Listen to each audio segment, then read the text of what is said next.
starting early today because we have a lot of stuff to go through. And yeah, I want to finish all the the side stories that are left today, so that I can do a. Look at that, Glenn is here as well. Hello there. You didn't scare me at all. So what I was saying is that I wanted to finish up today so I can do a Halloween special kind of thing next week. So yeah, let's get into it with Balance Part 1. Yes.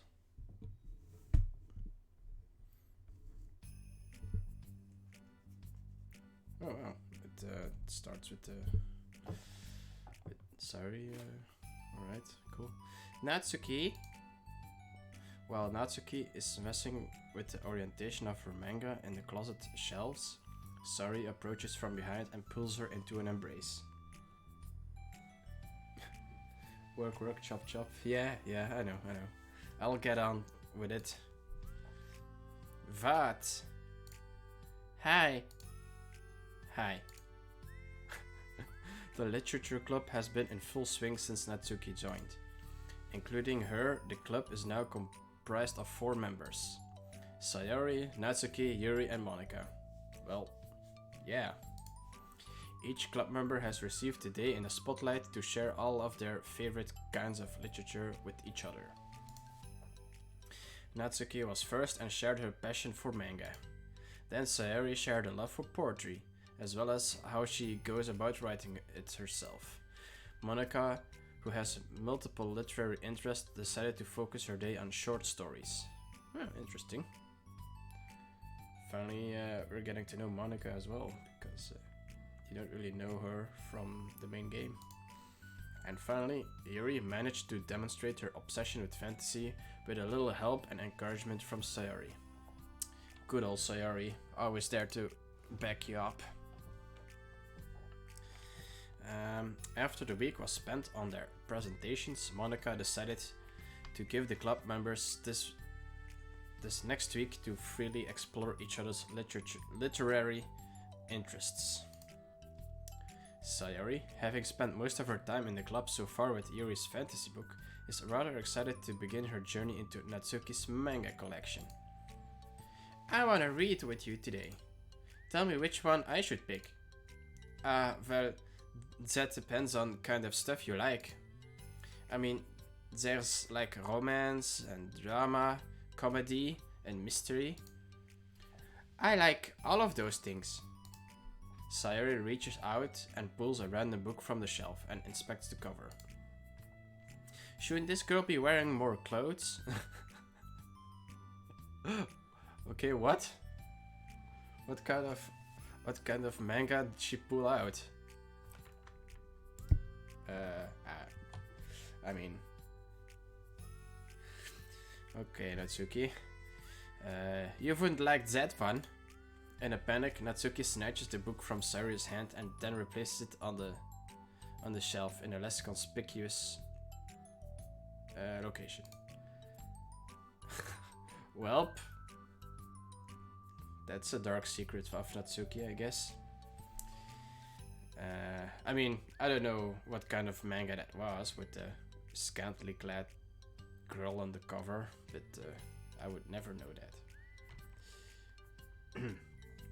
Okay, well, if you really have no preferences, then let's just start with something that's easy to get into. Oh wait, no. A lot of these don't start to get really good until like a few volumes in, and I wouldn't ask someone to make that kind of commitment unless they are already really into manga. I would never. Yeah, me too, man. I would never know. I don't even read manga. And that's not even a joke. I could handle it. I did it with Yuri's book, at least. Well, I'm more considerate than that. Also, I'm kinda impressed by your attention span if you put that much effort into her books. No, I have the attention span of a donut. Okay, I have a donut. Nice. Some nice self-awareness there, Yuri. Sayuri. Sorry. Gotta clean up my nose here. There you go. But I love my friends, and I can do anything if it's for them. Well, okay then. Let's pick you something that even donuts can read. I didn't say I was a donut, I just said I had the attention span of a donut. Well, what's the difference? Aw. Were you just trying to call me sweet? You're so cute. No. How did you get to that conclusion? And don't call me that. A donut? Cute. Oh, how come? I just don't like it. I don't need a reason. Natsuki yanks a book from the shelf and closes the closet doors. That's right. Natsuki has some self-esteem issues. If someone asks you to stop, then you just need to stop. People need to realize that. I'm sorry, I really didn't mean to hurt you. Nah, sorry, it wasn't you. Natsuki shakes her head while pulling a second chair over to her desk. I was talking about something else. I didn't mean to get angry all of a sudden. Natsuki averts her gaze and mumbles. You're really like a nice person, so I wasn't talking about you. I still learned a valuable lesson. Always looking on the bright side. Sayori speaks softly as well, feeling shy after receiving the unexpected compliment. Well, anyway, here's the book, so just start it whenever you feel like it. What's it about? Well, it's like a comedy. And there's a romance too, obviously. Sayori looks at the title. It's called Love is Another Word for Luck. It is? Okay. For some reason I was like expecting the title to go like the time I was reincarnated as a something. I don't know why, I was just expecting something like that. That time I was reincarnated as a tavern keep or something like that, I don't know.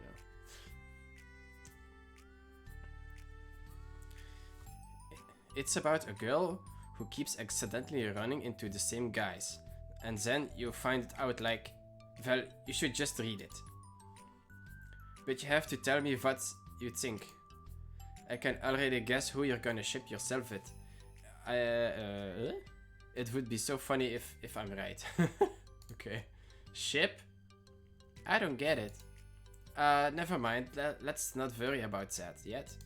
Natsuki is a fervent shipper, it seems. Interesting. Just make sure you tell me what you think. Oh, okay. I'll start then. Hey, maybe tomorrow we can do poetry too. Oh, yeah, I guess. But don't you want to finish this first?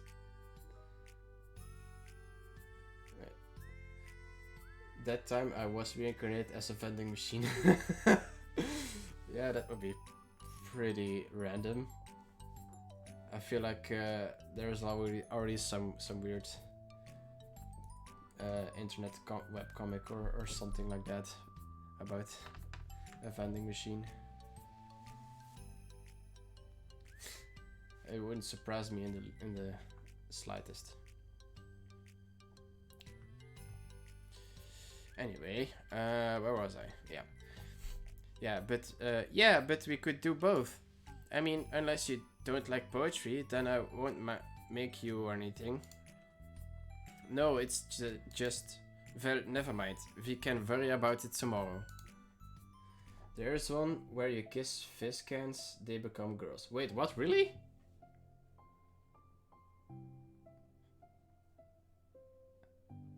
That's That kind of makes sense, yeah. I mean, I don't even know why I was surprised, so I've heard of. Yes, sure, you've heard of it, huh? Oh man. What kind of anime have you heard of as well, huh? After the club meetings and after the club meeting ends and Natsuki and Yuri leave, Monika strikes up a conversation with Sayori. I see you got Natsuki to share some of her manga with you. I really want to become better friends with her. She's so enthusiastic and expressive. I could just listen to her talk. She's so cute. I'm not sure if she meant I can't say that to her, or if I just can't say it at all. Say what? Nothing. I'm a woman of respect. Respect. But Natsuki is a woman of cute. Wow. Man.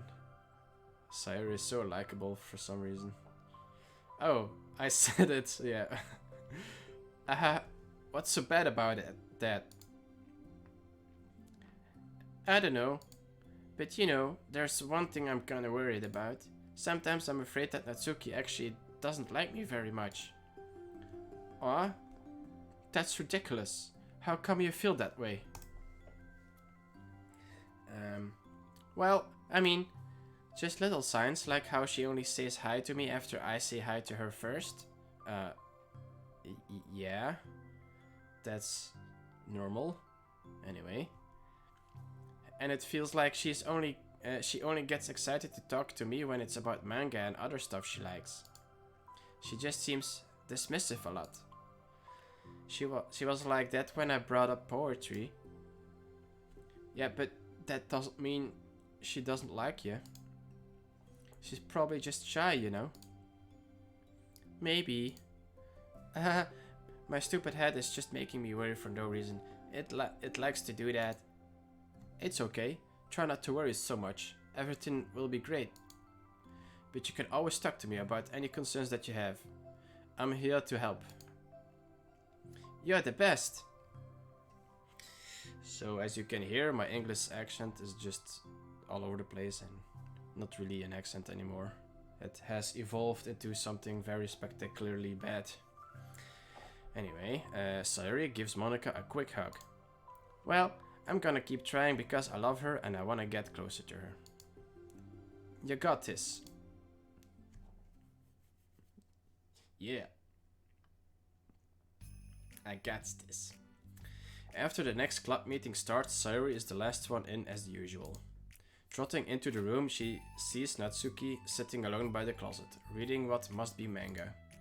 Without hesitation, Sayori pulls up a chair and plops herself down right next to Natsuki. Hello there! Ah! General Kenobi. Hi! What you reading? Can I read it with you? Natsuki pulls the book away from Sayori. You can't just start in the middle. There are spoilers. Besides, what about the one I gave you yesterday? Sorry, I was just curious. Well, anyway, I've been waiting forever for this volume to come out, and it just came out yesterday, so... Ooh, that's exciting. Well, I'll let you read it then. Mm-hmm. Can I sit next to you, though? Sure. Sayori plops herself down next to Natsuki, then pulls out a blank sheet of paper. Natsuki reads in silence, save for the periodic flutter of a book, of a page, being released from beneath her thumb. From Sayori's side, only the light tapping noises of her pen meeting the paper can be heard. Time passes. Well, that it does. It passes. And never comes back. Some existential dread for you today. Sayori's paper is filled with scribbles, and the margins are lined with stick figures. Huh. Natsuki lets out a deep sigh and closes her book. Did you finish? No, but it's a good stopping point. My head is swimming, I need a break. Natsuki stretches her arms. Aren't you bored? No, I was writing. Oh, I saw all the stick figures and thought you were just bored. I just draw those when I'm thinking or waiting for inspiration. I made friends with them all. Okay then. This one is sad because she thinks the night sky is pretty, but she can't look up at the stars in public without everyone thinking she's a weirdo. That's oddly specific. And this one has problems with his back, but the doctor can't figure out what's wrong with him. What the heck? You're the weirdo. Wanna read the poem I'm working on? Sure, I guess. Yeah. Saria slides the paper over to Natsuki. As Natsuki reads through the poem, she furrows her eyebrows. She slides the paper back over to Sayori. Don't you ever feel weird just sharing all of your thoughts and feelings like that? I mean, your poems are like really emotional. Is that bad? Well, no, it was just an observation. I think people can get closer to each other if they find ways of expressing their feelings. Well, Natsuki begins to protest, but she can't find a good way of putting her thoughts into words. Doesn't that depend more on the kind of friends you have? I don't know.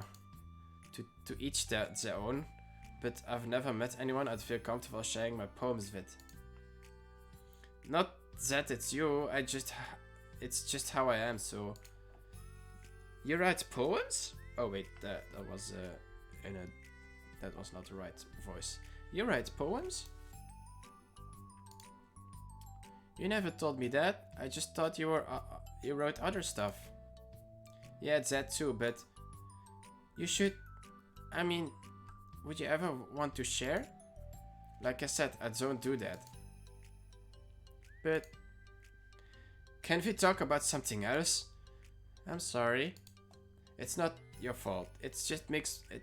Okay, let's start over. It's not your fault. It just makes me uncomfortable. I can't help it. Still, I'm sorry. It's fine. Well, let's move on to something that makes us both happy.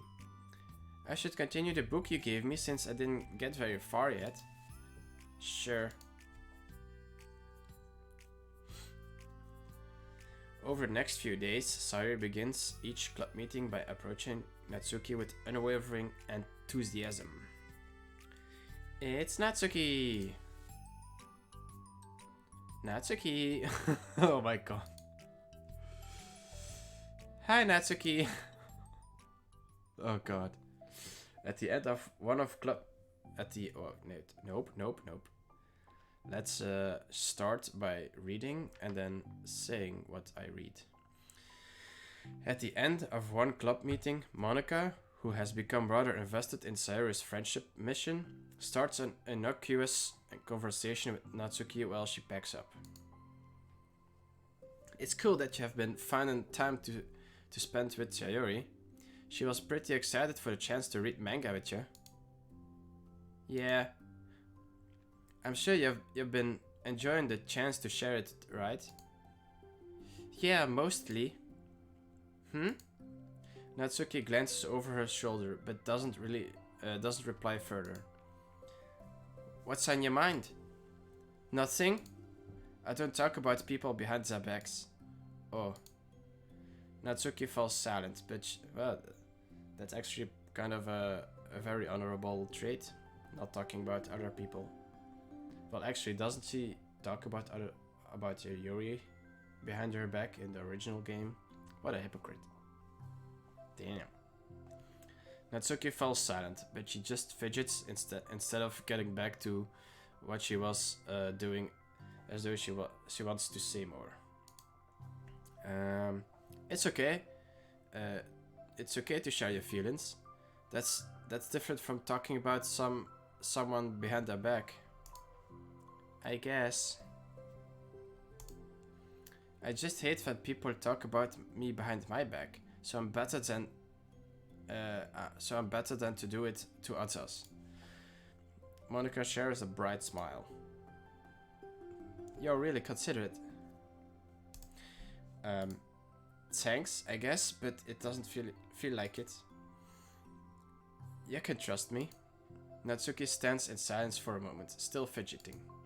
I just feel smothered sometimes. I'm not used to someone being like all over me right after we meet. Sorry. I mean, it's fun to hang out with her, but I just have no control over the pace. Not place, the pace. I can't just meet someone and instantly become best friends with them and like share everything about myself. That's not how it works. I just want to chill out sometimes. Oh, I didn't realize that was happening. It's fine. Why would you have? I know. I just feel bad about it.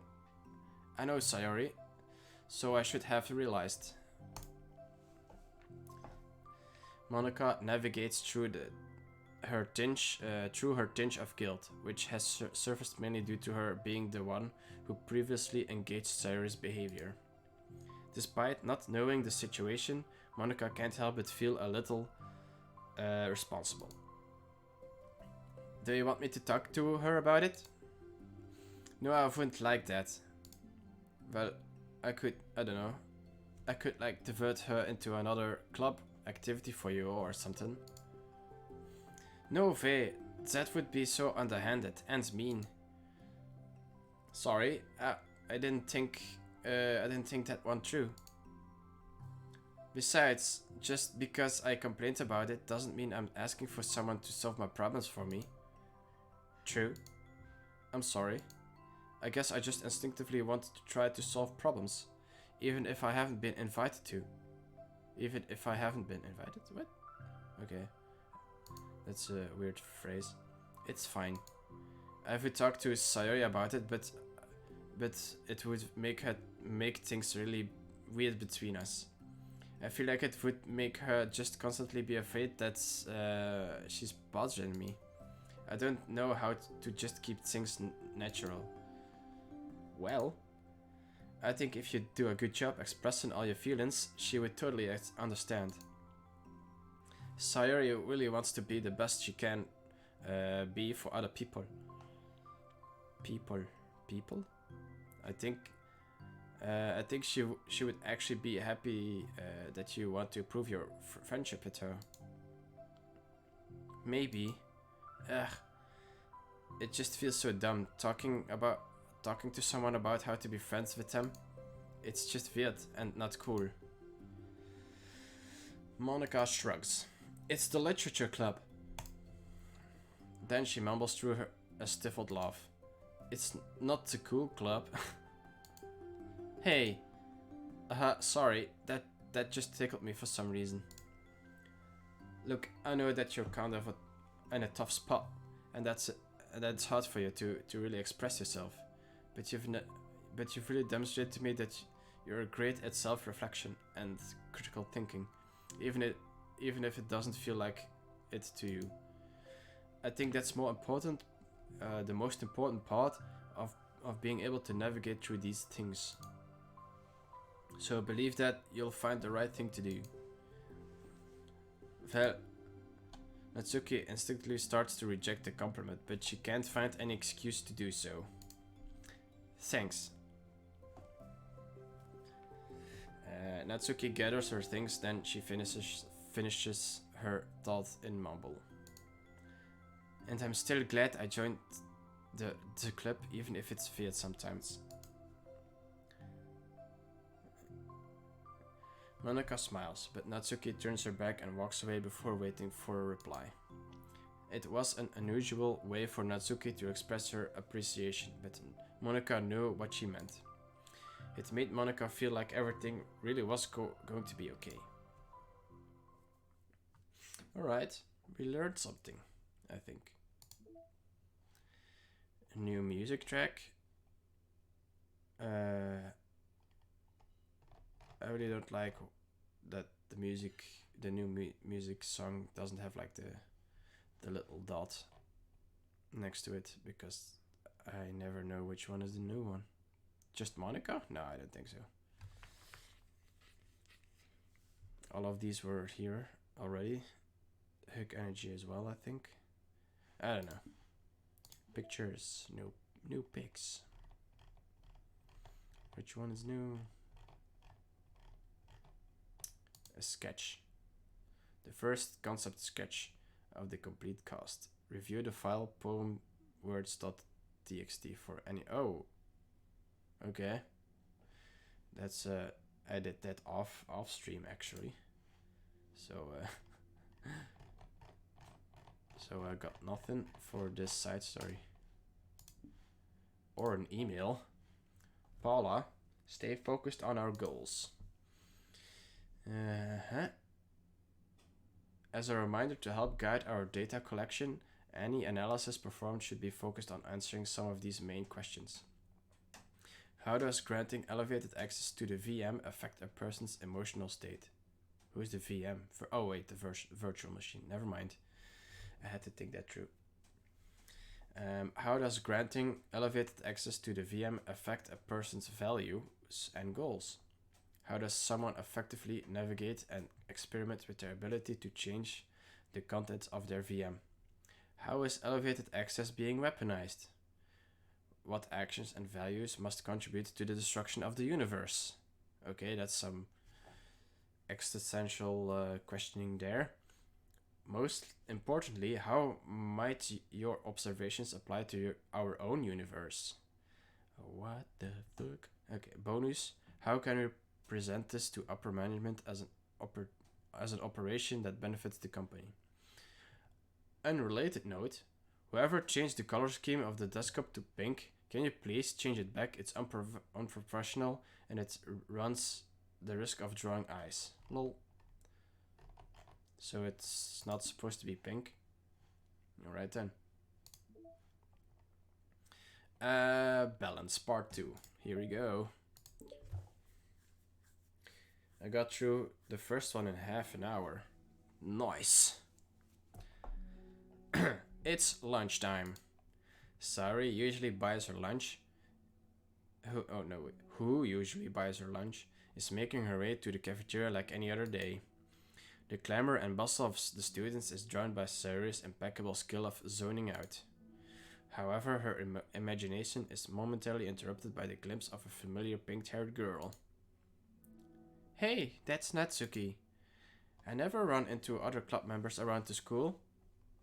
Is the school that big? What the hell? Natsuki! Sari stands on her tiptoes and waves. Natsuki, who's busy walking and chatting with her friends, doesn't notice Sari at first. Then she glances over in Sari's direction. Sari waves enthusiastically. Natsuki's like, stumped, I guess. Following her friends, Natsuki quickly ducks around the corner. Aw, that's mean. Hey! She definitely saw me. Aw, poor Sayori. So naive. Monica is the first to arrive to the club meeting, then Natsuki. Sari, having glanced through the window to see Natsuki already inside, is unable to work up enough courage to enter. Natsuki has been so distant with me. I was stupid to think she ever wanted to be friends. She only got excited because she got to share her manga. But aside from that, she doesn't even like me. I should just go home today. Oh, hey, it's Yuri. I haven't seen her in a while. French. Sorry, but do you plan on going inside? Wait, that's not French. No. Why? I'm sulking. You say that out loud? Okay. Oh. Well, I'm sorry for bothering you. Excuse me. No, don't leave me. What? Oh. I stay here then. I don't want to go in. I'm afraid of bothering Natsuki. I saw her at lunch today, so I waved and called out to her. But instead of saying hi, she just ran away from me. Really?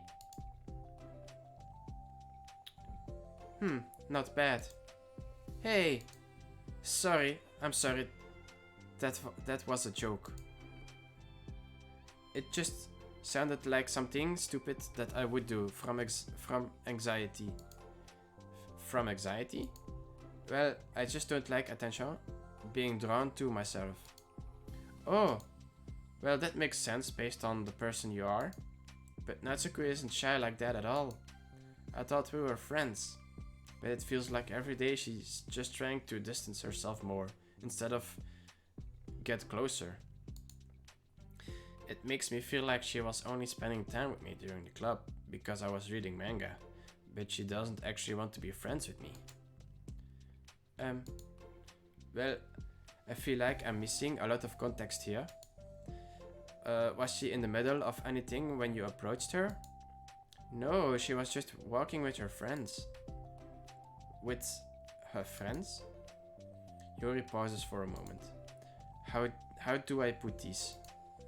Sayori, you're very fond of your friends, right? You always want to be spending time with them? That was not a question, but I ended the sentence like a question.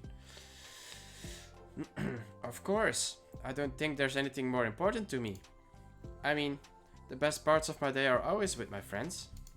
Besides that, I really hate being alone, so... You hate being alone? Sayori nods.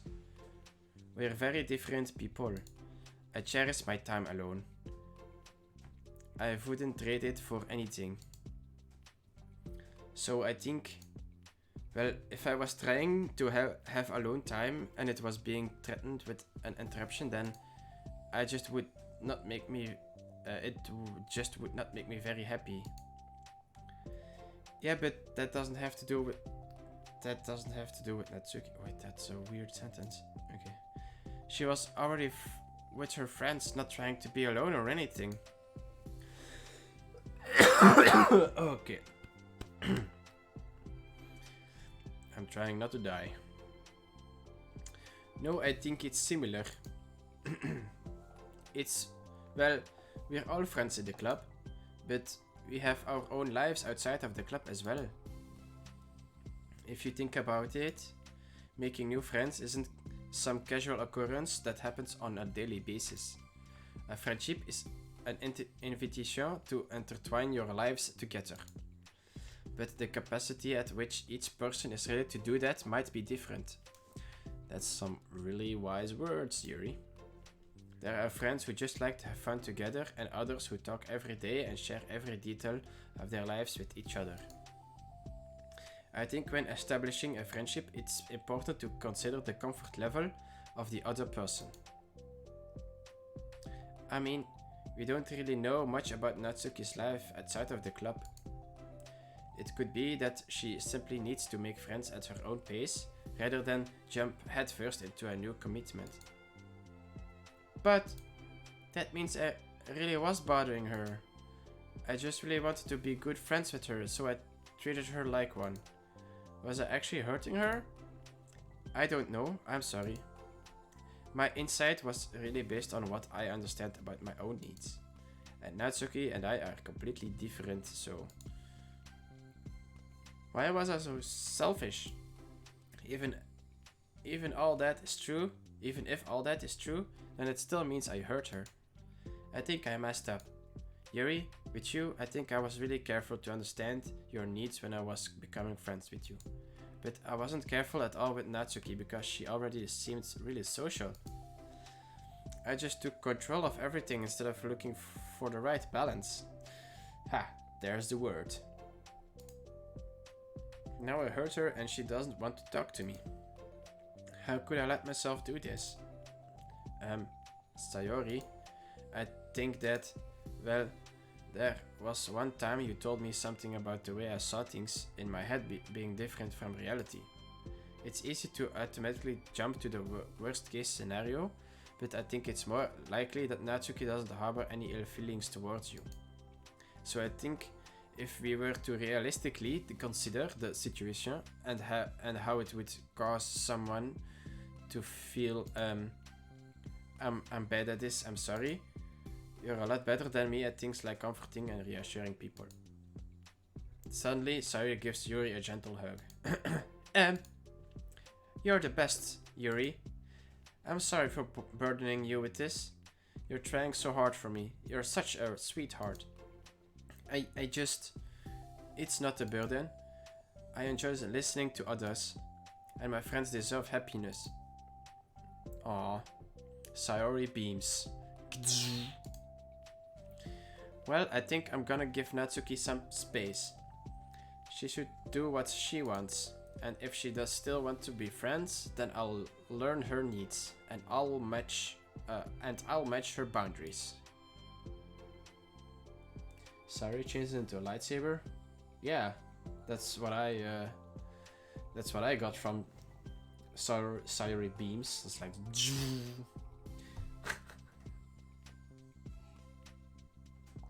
how else would you beam?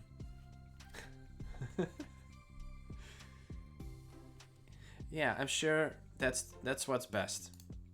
I wish I didn't feel so awful and guilty. It makes me feel desperate, like I need to make it up to her by trying to make her happy. But that's not what she needs. I just have to tell myself that. It hurts, but I guess it means I still need to grow. I really want to grow as a person. Aw. If it's to be better for my friends, I want that. That is very mature of you, Sayori. Hehe, I'm mature. Yeah, you're mature, alright. Sayori hops up and down on her toes. So, does that mean you'll be going home after all? Sayori shakes her head. I need to be here to show her that I respect her space. I'll just spend the club by myself today. Yuri nods in understanding. You can go in first. Okay. You're blocking the door. Oh. Wow. I mean, I don't know if it's funnier because I can't see whatever is happening or... Yeah.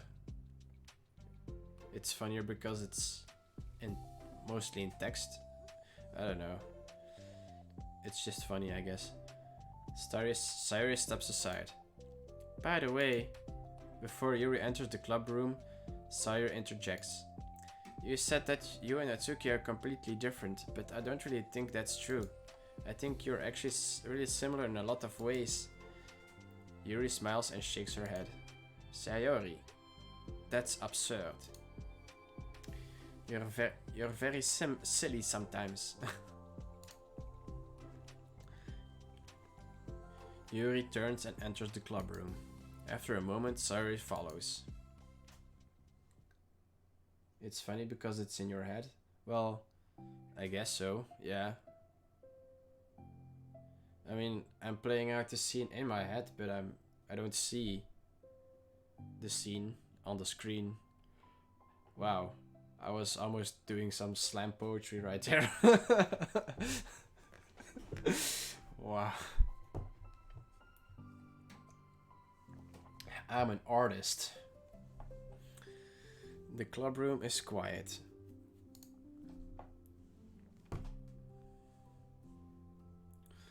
When Sayori walks in, Natsuki glances in her direction. Sayori smiles and gives Natsuki a quick wave before sitting down across the room. Yuri's face is already buried in a book. Sayori decides it's best to continue the manga she was reading, so she pulls it out. However, it looks like Natsuki isn't reading today. She has a sheet of paper in front of her and is tapping a pen against her desk, staring at it. Ooh. Are we writing today? Okay.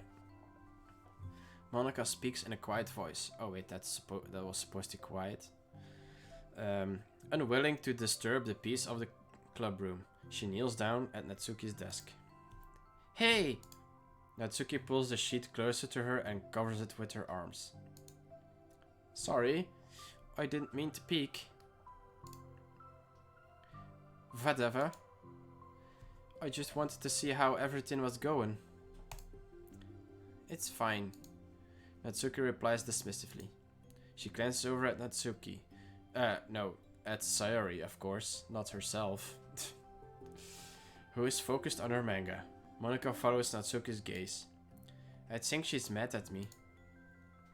How come? I'm busy right now. Ask me later. Monika falls silent. Natsuki looks down at her paper. She inches her aunt. Her aunt? She has a pet ant, I guess. She inches her hand away from the top margin, allowing Monika to see. It says to Sayori. Aww. Understanding, Monika smiles. She places a hand on Natsuki's shoulder and whispers softly, "Ah, I'm proud of you." Did you hear that, or was it too quiet? Natsuki looks away, but makes no mention to remove Monika's hand. No mention? What? No motion. Monika gives Natsuki's shoulder a quick squeeze before standing back up and pulling away.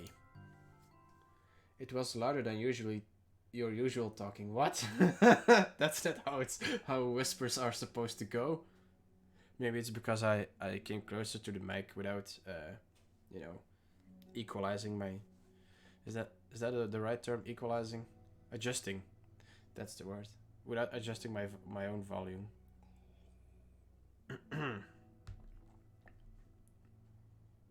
Sure, yeah. Uh-huh. The end of the club meeting passes. Yuri has already departed. So has Monika, after checking on Sayori and Natsuki to ensure they wouldn't stay too late. Sayori was determined to finish her manga. Sorry, it's not boring, I'm just tired. To finish her manga volume before heading out, since the end was approaching. Ooh, exciting. However, with Natsuki also staying late for an unknown reason, a silent tension hangs in the air. After finishing the volume, Sayori brings it to the closet to put it away. She slides it back onto the shelf while Natsuki watches. Then, Natsuki gets up and pulls it back out in order to return it to its proper location. Okay. Sorry. I didn't know where it's supposed to go. It's fine. The two fell silent again, avoiding eye contact. They both look like they're about to say something, but neither can break the silence. A moment passes. And they start to kiss. They start to kiss passionately. Alright. Well, I'll be on my way. See you tomorrow. Sayori turns away to hide her pained expression, then walks away from the closet. So you did see the Fisk can anime. Dude, no, no.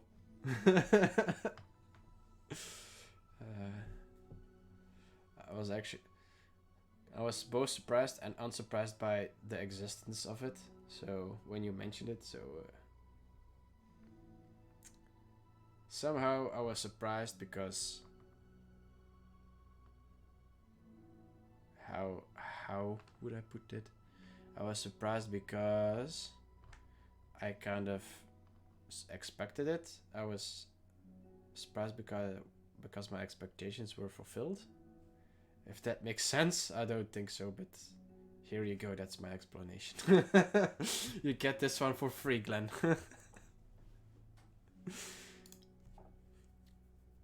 If there was any proof Natsuki no longer wanted to be friends, this was it. Defeated, Sayori carries herself out of the club room. Aw, poor Sayori. Nice.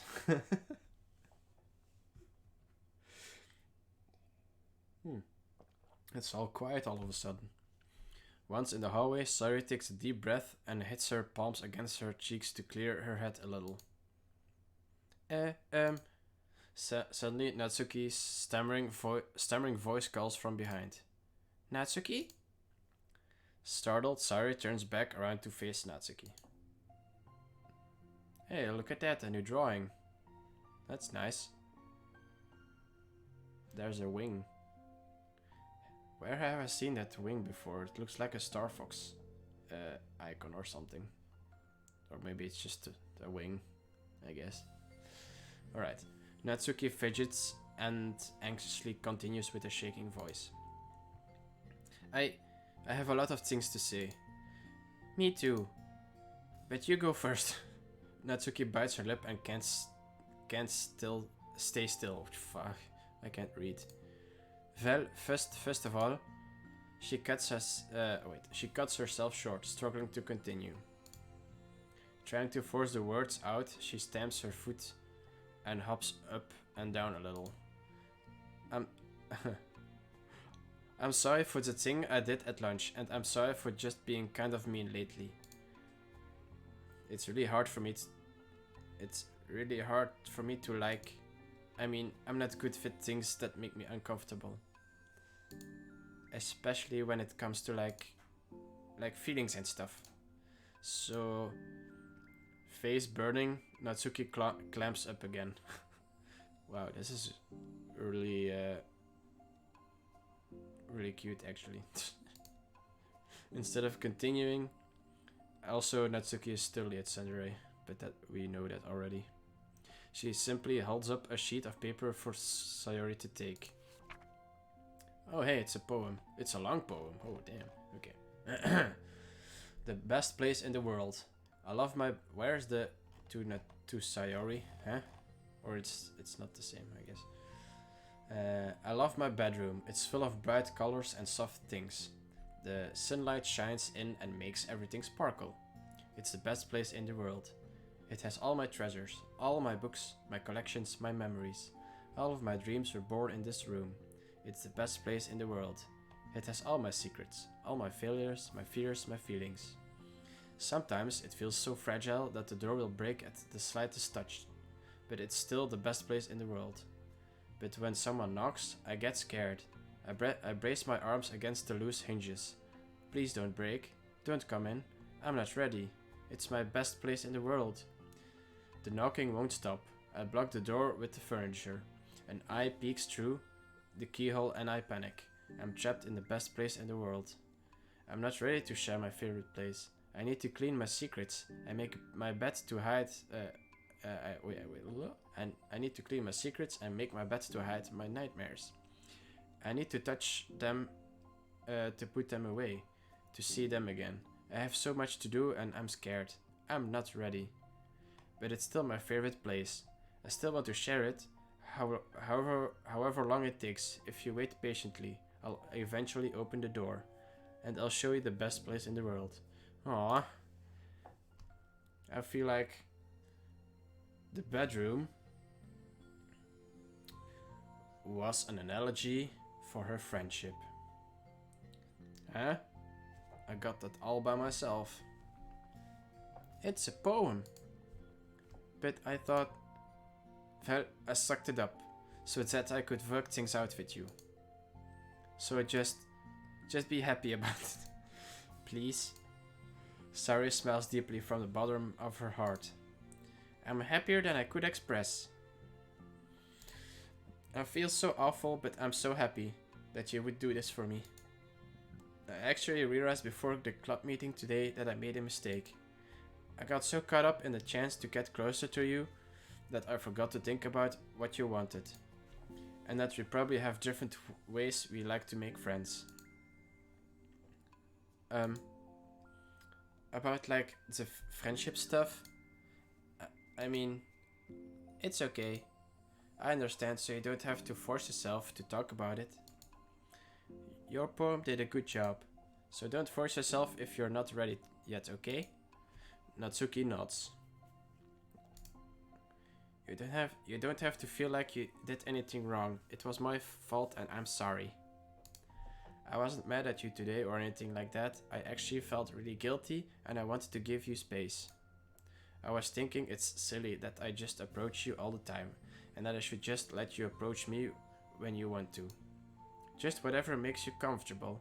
I'll respect that from now on. Friendships should always start with those things. With the right balance. Roll credits. Natsuki nods again. Fun thing about that. Well, I don't want to have to approach you all the time either. I just want it to be balanced, like you said. Sayori nods. I understand. Well, we'll make sure of that together then. Well, the real moral of the story is not balance, it's communication. Because communication is key. Well, anyway, now that the two of them have found common ground, Natsuki finds it easier to speak more freely again. I'm not gonna be like sharing my poems all the time now, or anything like that. But I guess it wouldn't hurt to do once in a while, only the best ones. So you better like them, because otherwise I might change my mind. Okay. I like everything you do, Natsuki. I was just saying, more importantly, I have to tell you about my new boyfriend. Wait, what? Oh wait, she's probably talking about the ship in the manga. Also, don't read too much into my reaction there. Oh, from the manga? Fate. I need to guess who it is. You definitely won't be able to guess. The two walk down the hallway together. Oh my god, we have so much to talk about. Darn, I should have told you to save the last 2 chapters so I could see your reaction to the big reveal. Oh, you wanted to enjoy it with me. That's so cute. Oh, shush.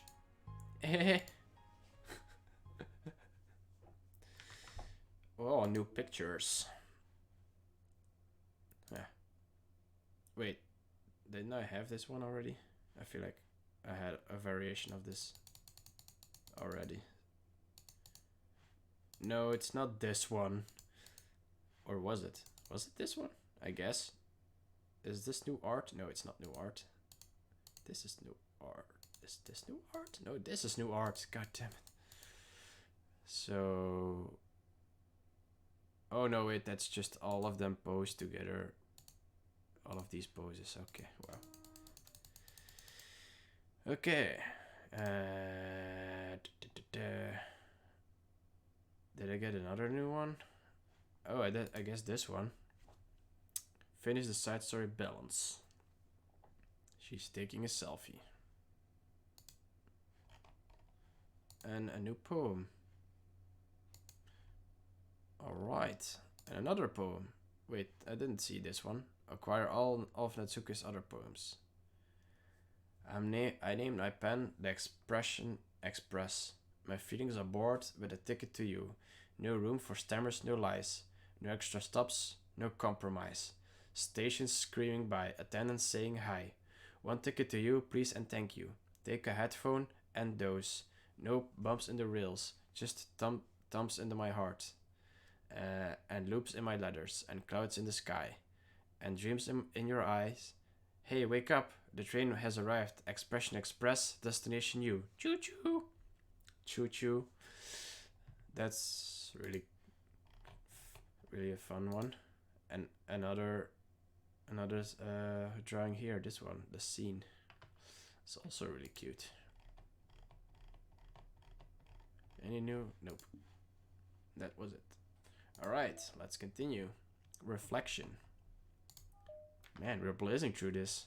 I might have to end it early instead of beginning early. Whatever. Am I bothering you? No. Okay, just checking. It's hard to tell since you always look so into it when you're reading. It makes me scared to interrupt. Well, it's within my expectations to be interrupted when I read here. It's mainly when I'm by myself that I don't like it. That makes sense. I guess if you're here in the first place, then you're more ready to socialize, even if it takes a little bit of prodding. downtrodden. It's not so bad to be social if I let others do the work. So it can be healthy to put myself in a social environment every now and then. It's mostly difficult when I don't know anyone, or there are too many people, or everyone is being too silly for me to keep up with.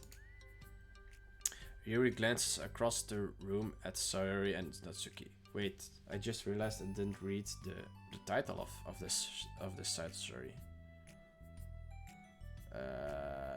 Oh well. Sayori has her head cocked back and her mouth open, trying to catch pieces of a cookie that Natsuki is lobbing into the air. But the pieces keep bouncing off of her face and hitting the floor. Okay then. Maybe I should say something. No need, they just ran out of cookie. What a waste. She's so dead honest. It's very funny. They've really become good friends, haven't they? I'm happy. What the hell? Sari seems particularly good at making that happen. But the two of them are both on the energetic side, so I suppose it works out well. Yeah, come to think of it, you and I haven't had many chances to talk on one-on-one, have we? Though that may be partially my fault, since I'm supposed to be the one engaging club members. Not at all. I've probably formed a habit of drawing minimal attention to myself. The responsibility is equally on me, at least to display some openness to engage. Well, what about during times like lunch? Do you meet up with friends? I just read. Oh, but I like it that way. It feels nice to be cared of again after a morning of classes.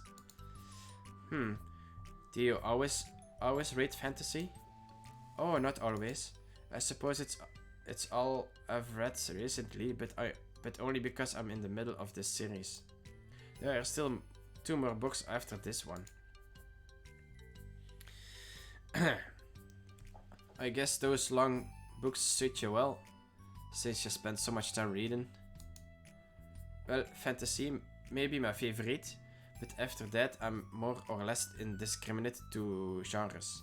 I'll read anything with depth and maturity. Oh yeah? Even like a romance? Well, there are a lot of books that have elements of romance in them. Oh, come on, Yuri. You know what I mean. Monica lowers her voice. Oh no. It's a guilty pleasure of mine, so I won't tell anyone if you do too. Alright then. So we're gonna 50 Shades of Grey this up. Or maybe Twilight, I guess. Maybe. More when I was in middle school. I mean, I was really lonely and people were mean to me a lot. So it kind of felt like, please don't make me think about the past. Heh, sorry, I just got super curious. You know, we should totally pick out a romance novel to read. That'd be so much fun. Absolutely not. Really? Even if it was just between us? Try asking someone who has no shame. Like Natsuki. Wow, Yuri. I mean... maybe we should call the ambulance, because damn, that burn. Oof. Yeah, indeed, Monica. Ouch. Ah, sorry. I swear I didn't mean that. Well, I guess it was my fault for pressing ya. I'm like that for things in my past. In my past too, you know. Things I feel too embarrassed to re-experience. There's nothing wrong with growing out of things, it happens to everyone. For instance, Natsuki's interest in manga reminds me quite a bit of how intense I used to be about my own interests. It makes me think that she'll likely grow out of it too. Hey, were you talking about me? No, We were just... Oh, we were just talking about how our interests have changed over the years. When did you get into manga, Natsuki? Hmm? Like a couple of years ago... Like a couple of... Oh man, all these accents together is really a hell. Like a couple years ago, I guess. I was already sort of into it before that, but I wasn't really going hard until then. Oh yeah? What was it that inspired you to get more into it? I don't know. I guess, let me think. It was after I discovered a series that I really liked. Yeah, I was just like really fed up with all of the things, and I got super into this one series that I really related to. I guess I had an edgy phase where I just hated everyone around me and wanted to be by myself. Hey, kind of like Yuri. Monica! Sorry.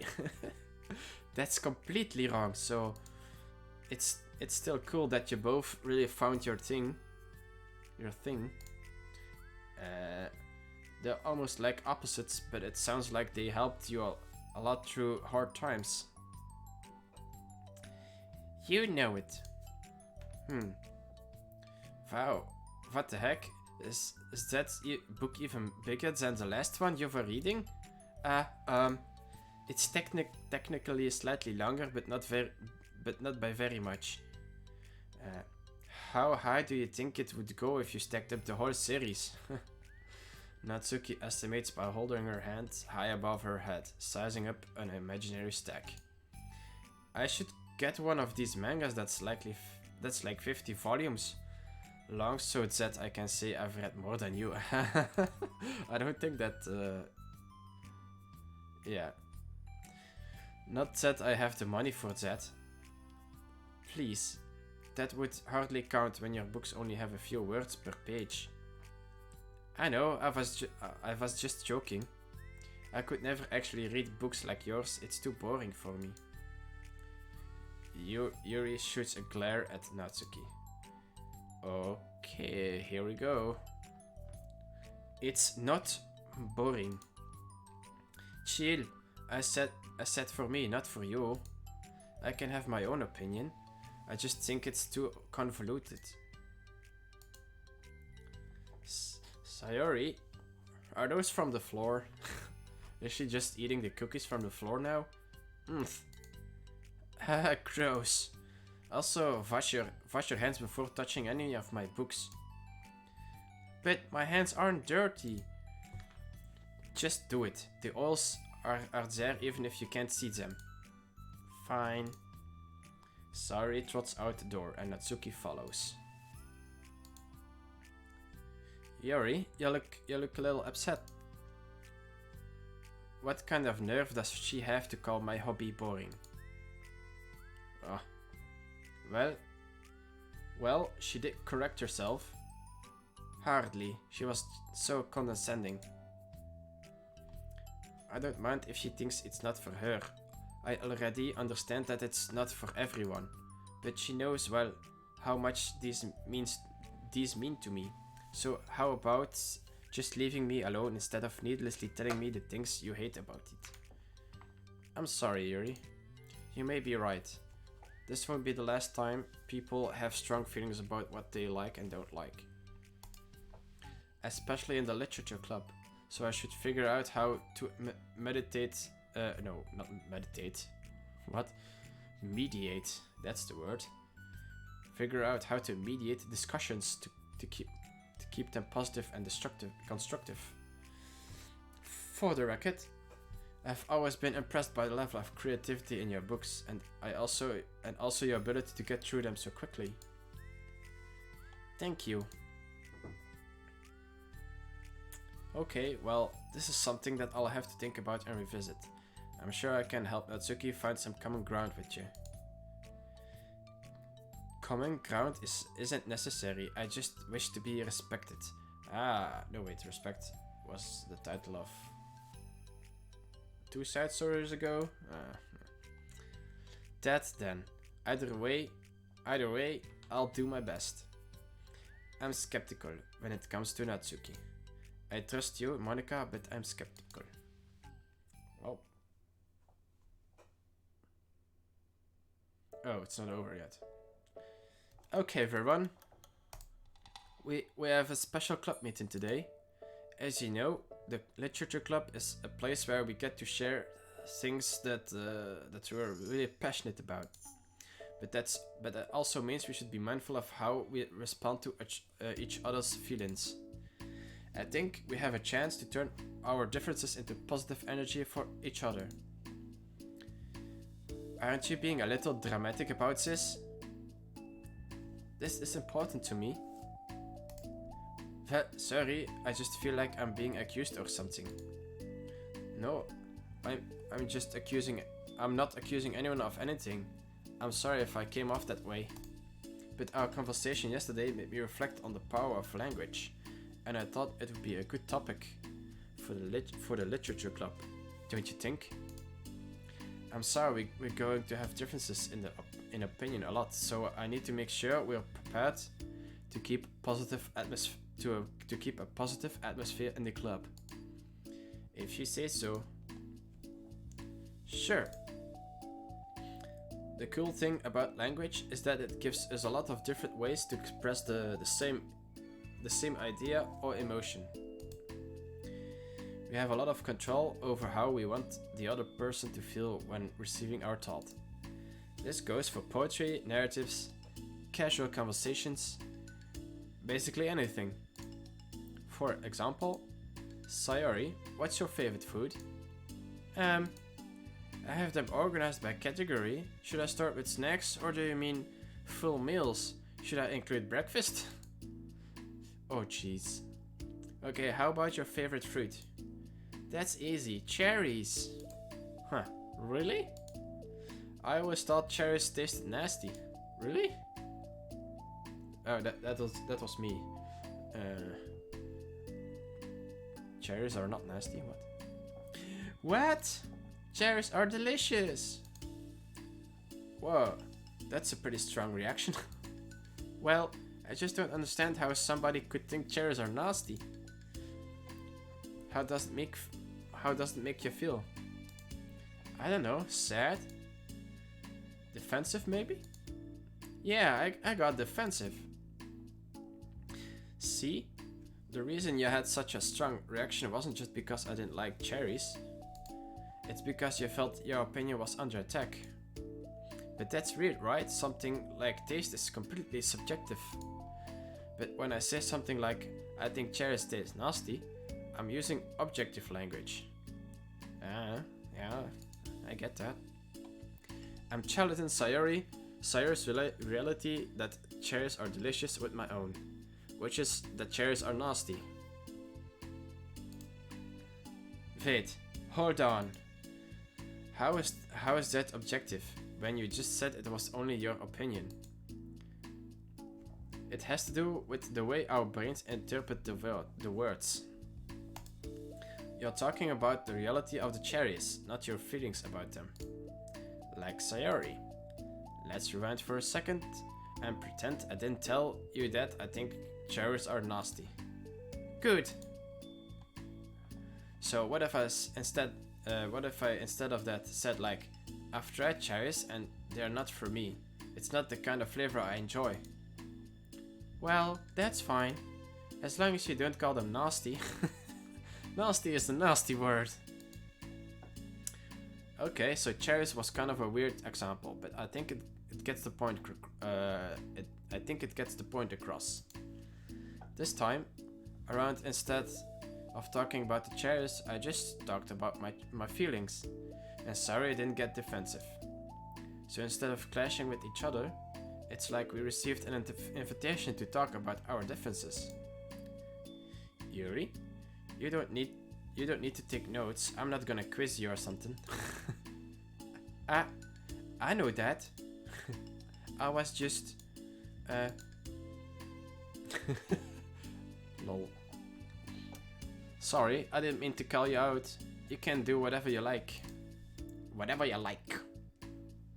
But does anyone have any thoughts so far? Yeah, I shouldn't have to pull all my language through a filter just to protect someone's feelings. Well, you don't have to. The choice is yours on how you want to come across to other people. I'm only suggesting it as a tool to help turn your differences into a positive experience, rather than an argument. Right, Sayori? Whatever you say, cherry hater. Oh, come on. Sayori, I actually like cherries.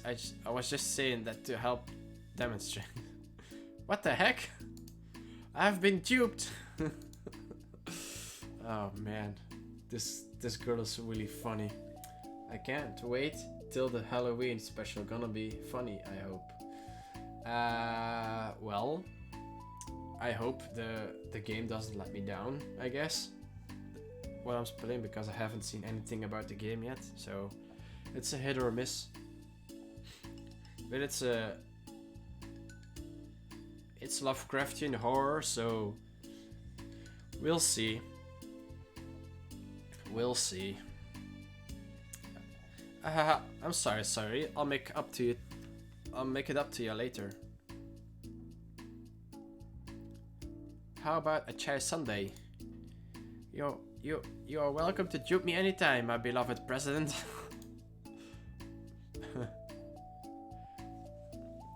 Buying your people's loyalty? How deplorable. Oh, like you would turn down a free sundae, Yuri.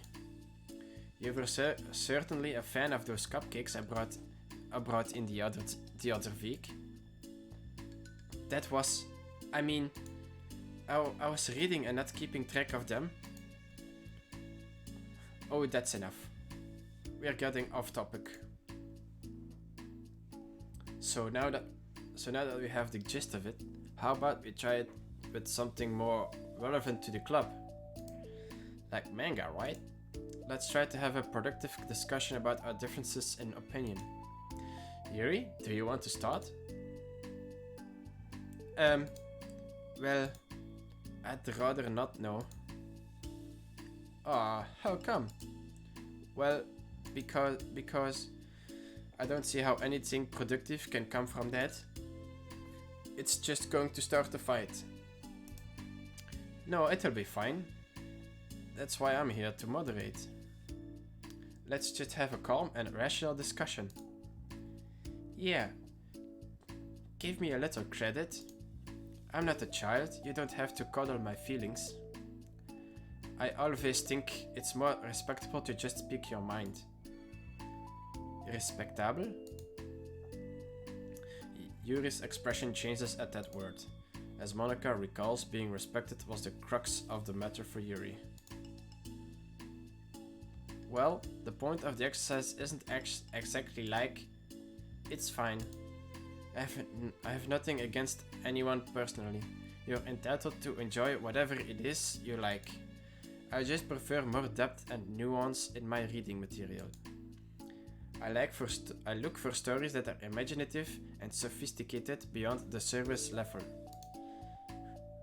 Oh, well, that's just a misunderstanding then. I thought you were gonna say that mangas for children or something. Like, I don't hear enough of that. But there's plenty of deep manga. I'm not clueless about manga. I've read my own fair share when I was younger. What? Are you serious? How come you never told me? Because I'm past that point in my life, and I really prefer not to revisit it. I prefer more mature things now. Excuse me? Okay, hold on. Can I jump in here? Let's try to keep things subjective. Because if you imply that manga is immature, then aren't you implying that someone is immature for being into it? Yeah, that's kinda true. You have to be careful with your words. Well, maybe it's immature to judge people for having different tastes than you. Natsuki, Nobody is immature. I've read Natsuki's manga and Yuri's fantasy, and I love them both in their own way. Okay. It's great that you like it, but I still find it boring. Boring is subjective. Okay, it bores me. That's subjective. But, I mean, the thing about this is ridiculous. Do you see why I didn't want to participate in this? I knew it was just going to make people upset. I'm not upset. Like I said, I don't care what people think. But I always get the impression that you secretly look down upon me, so I'm glad my suspicions were confirmed. That's not true at all. You're making assumptions. Oh, this is some hefty fighting here. Well, not really physical fighting, but whatever.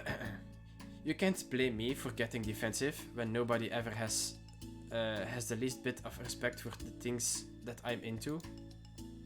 The only thing I look down upon is when people make fun of me for just being myself and trying to mind my own business. What? Have you looked in the mirror? Tell me again about respect after calling all of my interests immature. Okay. Why is the I was expecting the music to go to the, you know, the occasionally boing thingy.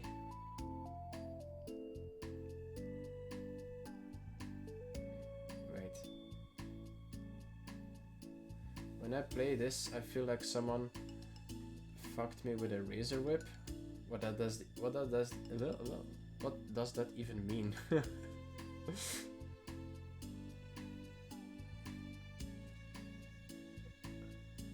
That's why you get someone else to play it. I mean, I'm just brave enough to be fucked with a razor whip, I guess. Also, hi, Smashes. Welcome. Sure, brave.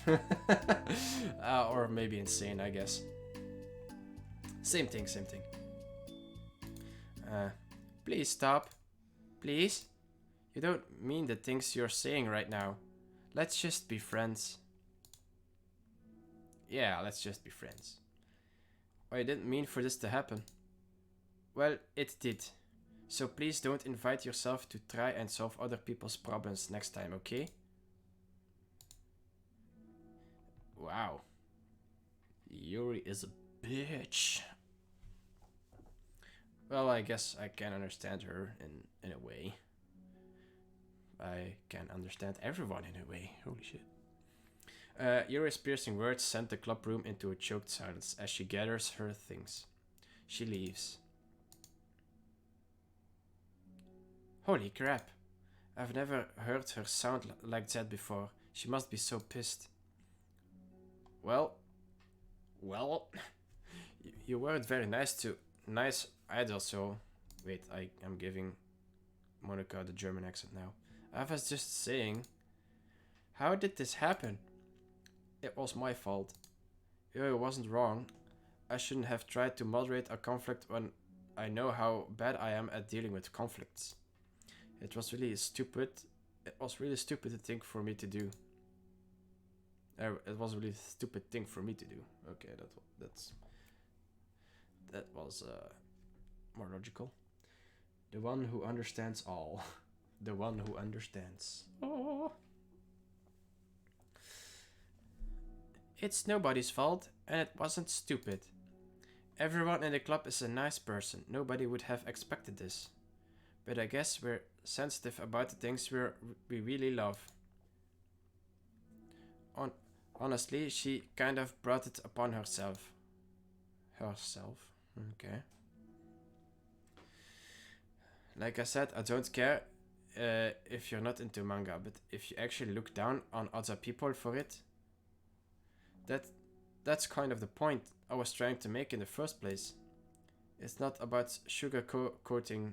It's not about sugarcoating things. It's about just recognizing and understanding our differences. Okay, but here's the thing about that. Yuri, actually looks down on me. It has nothing to do with her watch word choice or anything like that. So I see what you were trying to do, but I really think the problem is her, not just like the way we talk to each other, right? I mean, Yuri isn't like that. She's a lot sweeter than you're giving her credit for. I'm sure she'll be reflecting on this. I actually think everyone should. It'll be fine. I'll figure something out. Oh, I'm just like saying that instinctively. I'm just setting myself up to cause more problems. This wasn't your fault, Monica. You don't have to beat yourself up for over it. If you ask me, it's good that the truth finally came out. Because I can just move on now.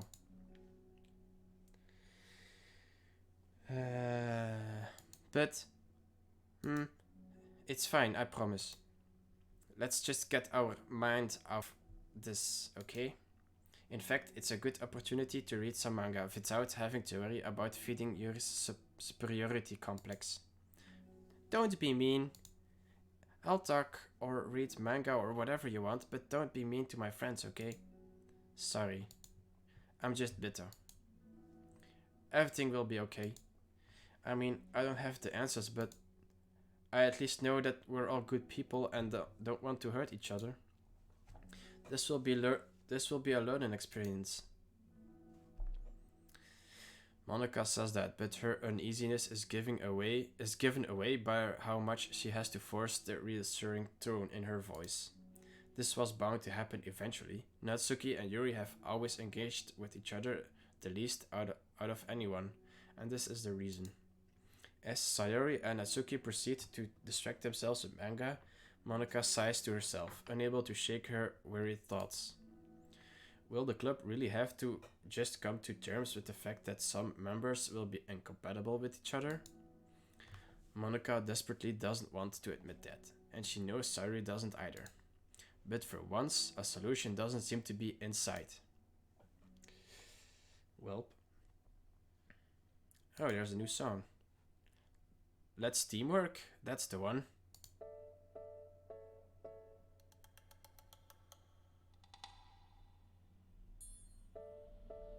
Okay. Alright, that's enough. Before I get another strike or something.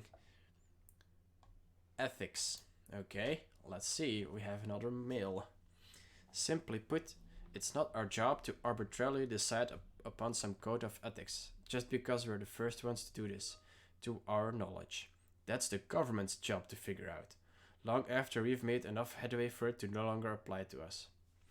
It's fundamentally flawed to apply ethical reasoning to this anyway, because humanity's code of ethics is based upon nothing more than our knowledge and understanding of life forms similar to ourselves.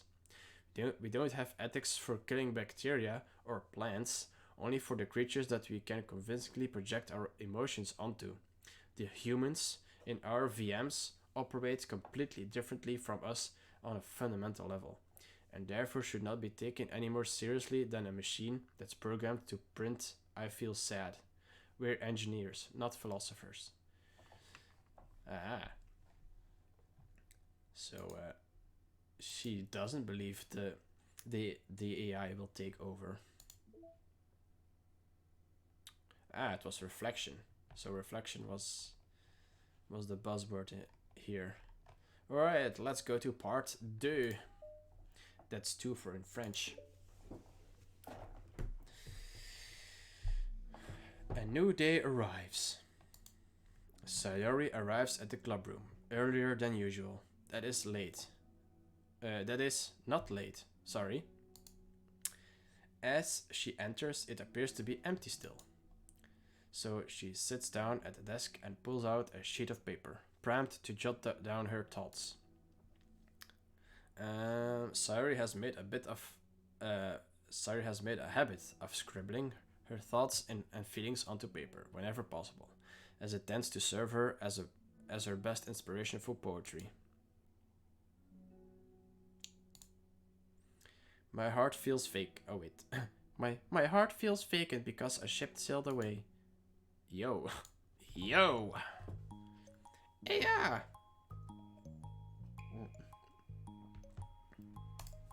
Natsuki. Natsuki pokes her head out from behind the closet door. What? Okay. Sorry. I didn't mean to scare you. But it would have been a lot more awkward if I didn't say anything. I doubt you want me listening in on your poetry thing. Yeah. Thanks for realizing that. Should I just let you finish that up then? Oh no, it wasn't. I mean, I just do it whenever it's convenient. You're not interrupting. Where's Monica, by the way? Oh, she's out? In the hallway? Huh? Why? Well, just in case... just in case... No, wow. Twice the same pronunciation error. Just in case she runs into Yuri. Sometimes Yuri is too nervous to come into the club room by herself, so... Oh, jeez. Does Yuri really let things bother her for that long? She can't control her feelings. For some people, it's really hard to cope when you get a bad thought in your head.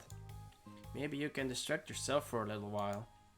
But as soon as it's just you and your thoughts again, it comes back. I just want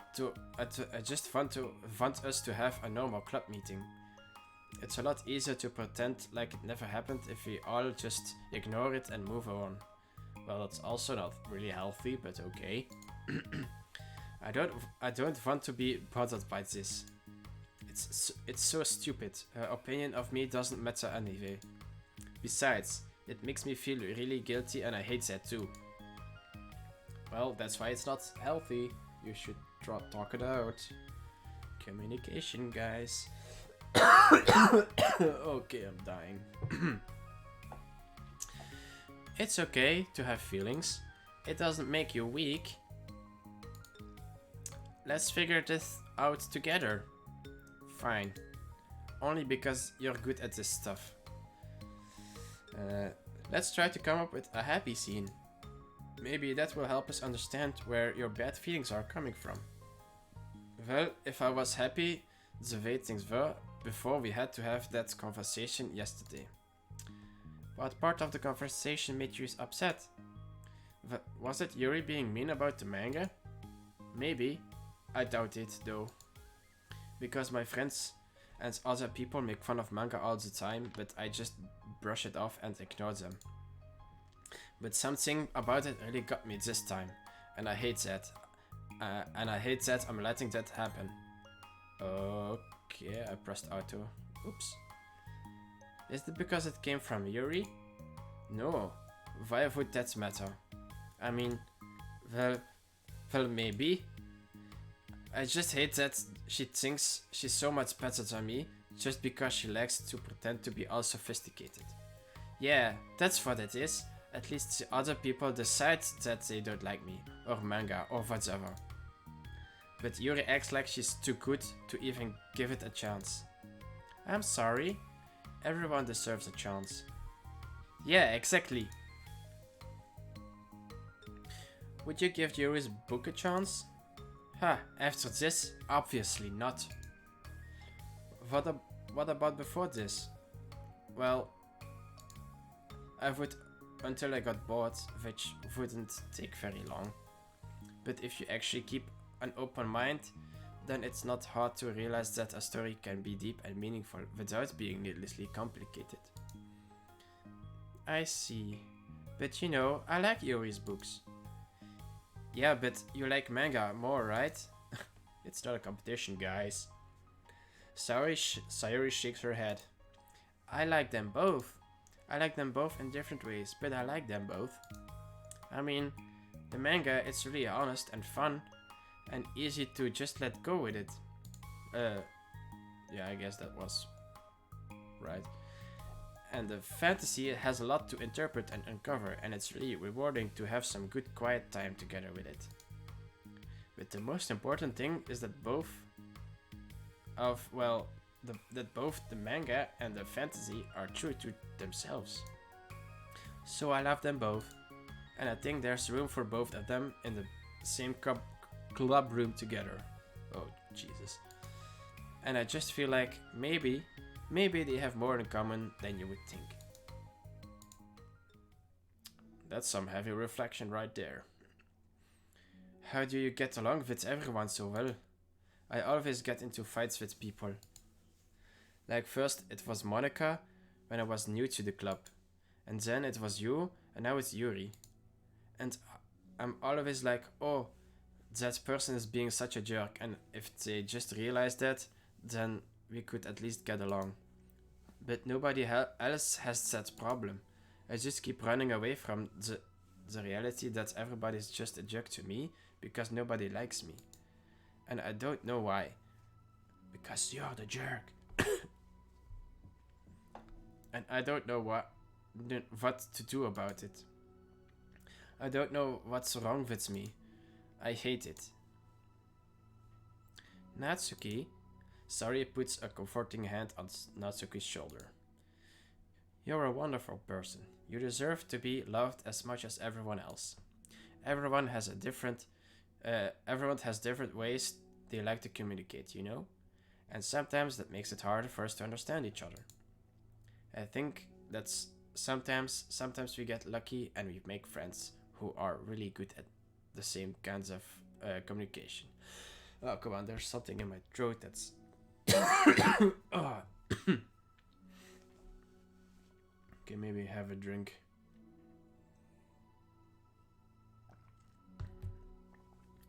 And it feels like you magically connect with them. But other times, even if both people are really nice, it's easy for them to misunderstand each other, or to get the communication wrong. It's something that Yuri struggles a lot with too. It can be really hard. It takes a lot of reflection and self-awareness. And vulnerability.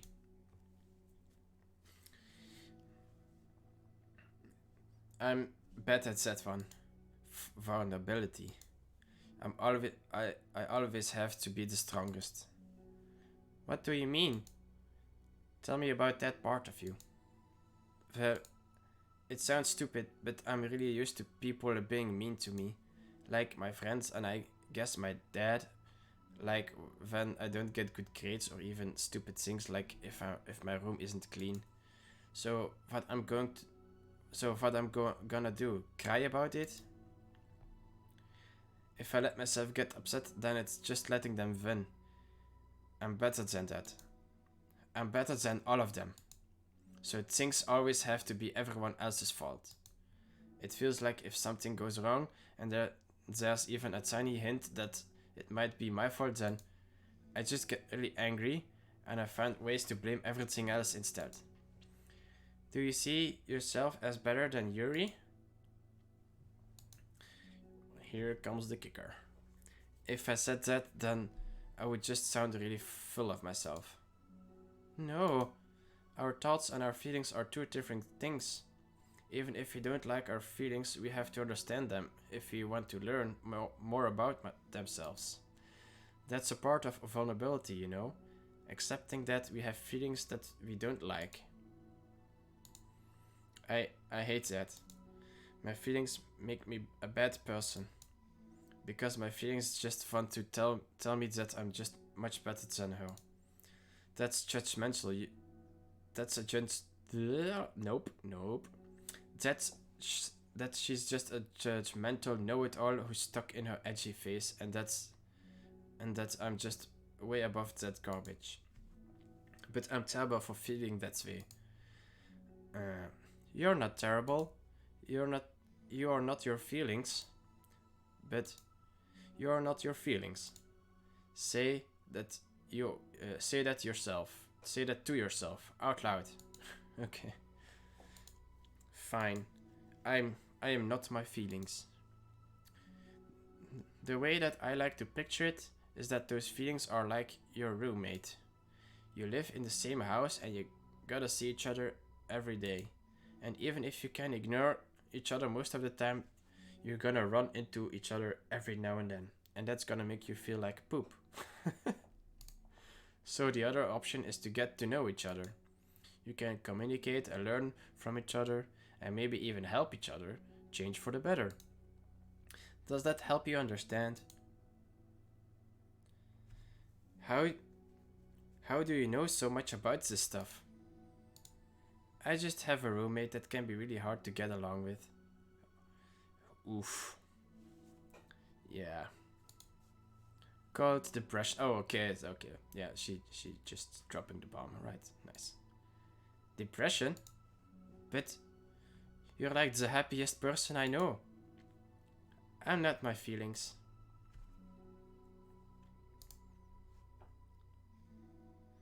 I want to be a good person like you. Ah, you little sweetheart. We're all good people. You and Yuri and Monica, and I think Yuri will eventually learn that about you. Natsuki remains silent, feeling a little overwhelmed.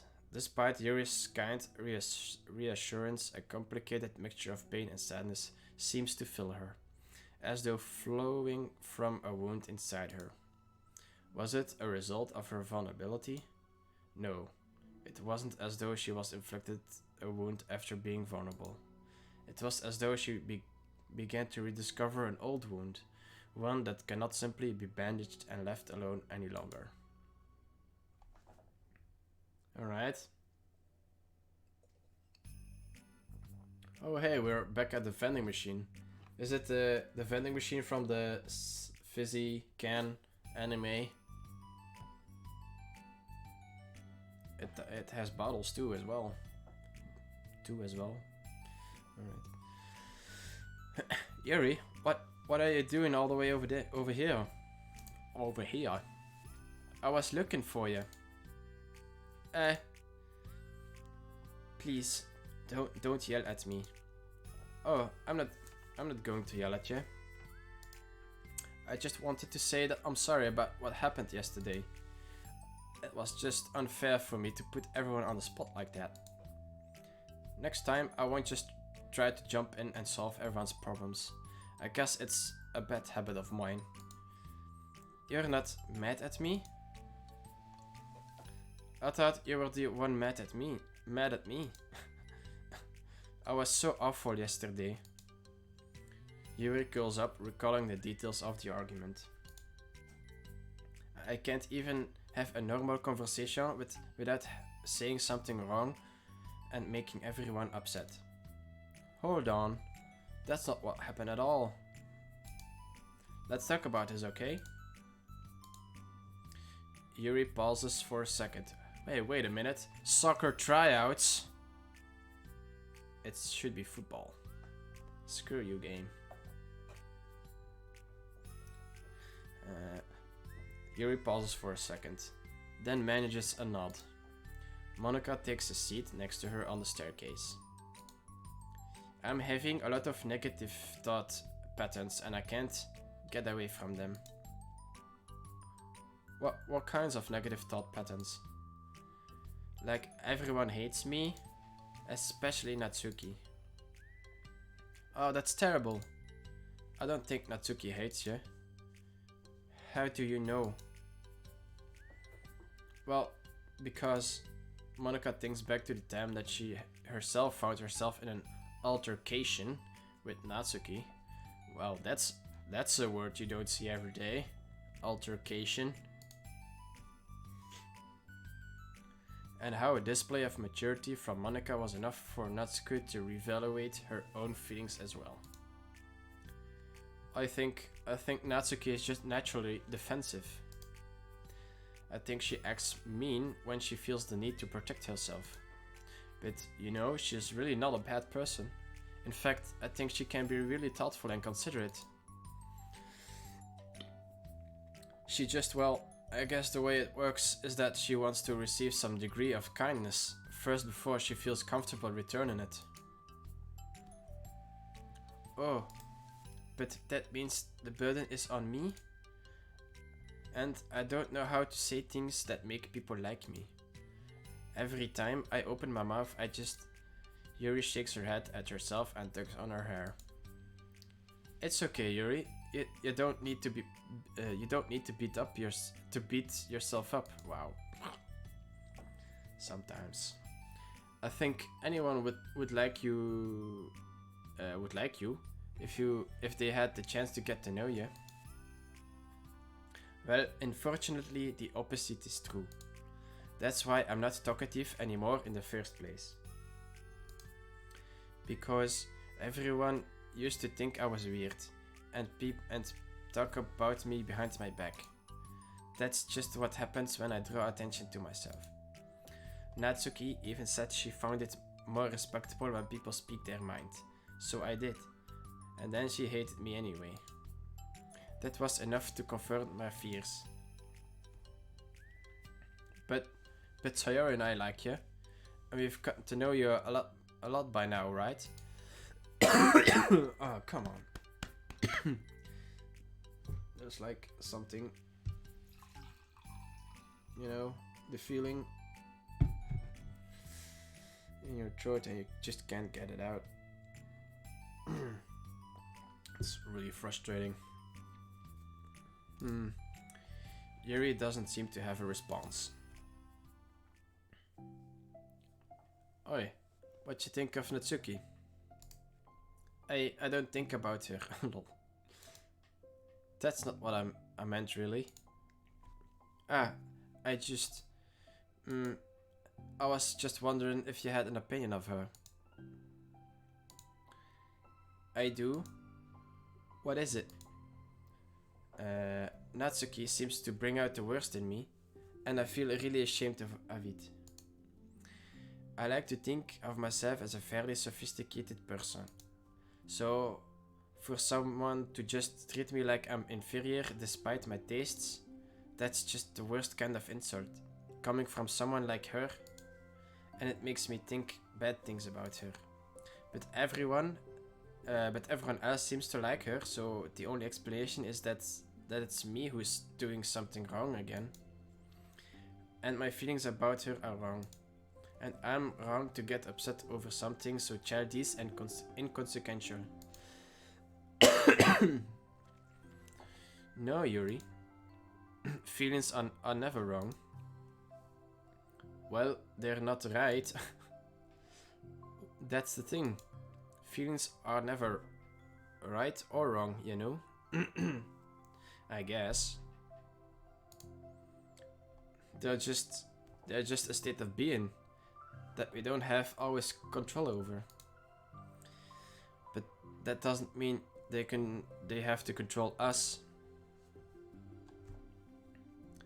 I feel like that's something I learned around when I first started the club.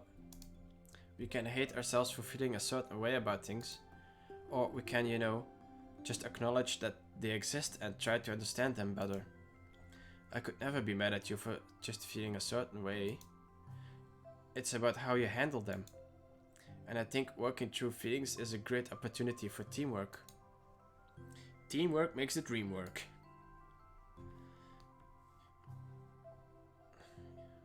Yuri wears a dejected expression. You make it sound so easy. You're so mature and so good with people. God damn it.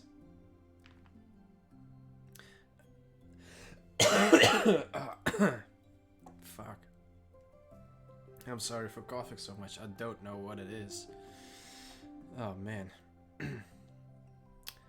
I feel like such a child in comparison. Oh Yuri. I'm far from perfect. But those are learned skills. They didn't come naturally to me either. It's really hard to reflect on yourself and separate your feelings from your thoughts. I just want to be a good person. Well, I think it takes a good person to get this far. That's not good enough. I want to be able to communicate it to her. Communicate what? How I feel. How it makes me feel frustrated and upset when she's so negative and dismissive of the things that mean so much to me. And how it how it reminds me of me, because I know what it's like to feel misunderstood and angry at everyone. I know that telling yourself you're better than everyone else is just a defense mechanism. We're just people. We're fragile and unstable. But I'm just tired of that getting in the way. I can't stand it when the peace is disturbed like this. Yeah, you can't focus on reading when the peace is disturbed, right? Because the literature club should be happy for everyone. Oh wait, that's Yuri. The literature club should be happy for everyone. Monica looks at Yuri in adoration. I feel like Sari must be rubbing off on me, cause I really want to hug you now. Sorry, I didn't mean to make you uncomfortable. No, I mean, well, if you wanted to, then I wouldn't really mind, so... Aww, that's so cute. Monica pulls Yuri into a short embrace. You're so gentle. And I love when you communicate your feelings. I feel lucky to get to see that side of you. And I'm sure Natsuki will too. I'm going to write her a letter. Oh, a letter? What a great idea. Just because I'm not good at talking, especially under pressure. I always let my feelings get the best of me, and I forget to say all the important things. And I say things I don't mean. Well, I think a letter would be wonderful. Such a nice way to communicate. Yuri's face hardens with determination. People don't naturally gravitate towards me, like they do for you and Sayori. My personality just isn't suited for that. Hello. Oh hey Dukes. Welcome again. How have you been? It's been a while. Yeah. And I wouldn't want it to be. But something I've learned is that friendships don't always just magically appear out of thin air. I haven't seen you in a while. Yeah, I actually streamed last week. But I think it was for an hour. Maybe. Was it for, or was it the week before? I don't know. No, it was the Friday when Metroid Dread came out. That's the one I cut it short because I wanted to play Metroid Dread instead. But yeah, I'm doing good. Oh, you're doing good. Good. I'm good too. I'm just having like a slight, tickle in my throat, I guess, that makes me cough every so often, but it's alright. I'm just finishing up the side stories of Doki Doki, and yeah, doing voices for each of the characters. This game is called Doki Doki Literature Club Plus. So it's Doki Doki Literature Club was free, and the Doki Doki Literature, or DDLC for short, Plus is just the same game, but you have to pay for it. Well, it's not that much, but you pay and you get some extra stuff. It's like a 1.5 edition, and it's kind of a dating sim, but it's not yeah, you got it on Epic Games. I actually don't know. I have it on Steam, but I don't know if Epic Games has it.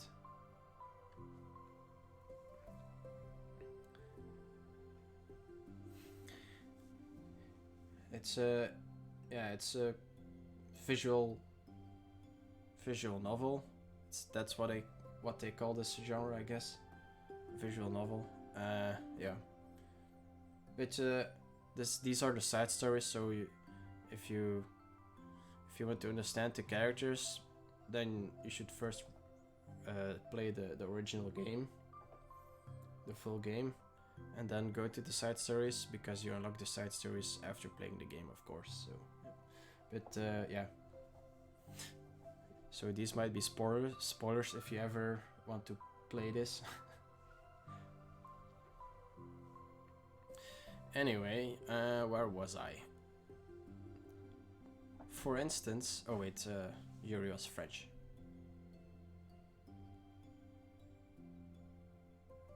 Oh, there's another one. You mean another game? There are like two versions of this game. One is free, one is you know, you just buy single payment, but the single payment one has the side stories and all the extra stuff. The free one just has the original game that you can go through, but yeah, the paid one has also the original game, but also some extra stuff. Alright. For instance, I never would have seen myself making friends with someone like Sayori. We're opposite in a lot of ways. But I'm friends with her because she puts so much effort into understanding me, so that we can get along. Oh my god, I'm about to cough again. It's really frustrating. Yep, there it is. I don't know. I'm not sick, but there's something in my throat. I think it was... Oh yeah, by the way, I'm doing different kind of accents for every character, so enjoy my horrible voicing of them. I think it was the same with you. You both gave me a lot of time and patience. And I wonder if she feels the same way. Natsuki? Yuri nods. I always thought that if I wanted to make more friends, I had to be somebody that I'm not. That there's a type of person or a magical formula I have to follow in order to make someone like me. And that's just like me to think that. I'm always so occupied with myself that I fail to understand other people. Yuri shakes her head. Friendship happens when you think about the other person, when you offer time and effort to understand them and respect them, and trust that they always want to be a good person. That's what I learned through my observations in the literature club. Observations? Monica is caught by surprise. Yuri has always kept to herself, so much that it's unusual to hear her suddenly talking about the club like this. But Yuri gently smiles to herself. You always let me listen to your thoughts about people. Sayori too. And it makes me happy, because I learn a lot of things. That's so sweet. I had no idea that I meant that much to you. Monica never thought much of it, but in the past weeks, Yuri always seemed to be especially attentive when it came to the problems and concerns of others. Always wanting to listen and learn more about her friends in the club. It's true. Sayori and Monica are naturally more comfortable with other people and can more easily work through situations of conflict. But that doesn't make them better people. Everyone has strengths and weaknesses, and the capacity to improve. And the first step towards improving oneself is reflection and self-awareness. It's something that Yuri never gave herself enough credit for, but that Monica can recognize as an incredible trait. I hope you're enjoying it. And with that, her confidence in the club is restored. Nice. That's good to hear. Let's all be friends, right? A very shy girl with long pretty hair is wandering the bustling lunchtime hallways, her fists pressed into her collarbone. What? Her fist pressed into her collarbone. Like this? I guess. Like this, yeah? Okay. When she finds the literature club president's classroom, she stands at the door, glancing all around her, before peering inside. Monica is sitting and chatting with a group of unknown friends. Yeah, as expected, this was a bad idea after all. Suddenly, Monica glances towards the door, making the girl panic and duck out of sight. Wait, fist pressed how? Well, according to the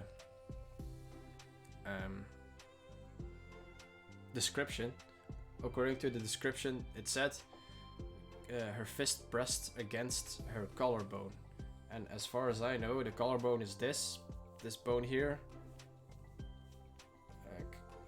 making your shoulder move. So I'm guessing fists hold like this, like typical anime girl or something.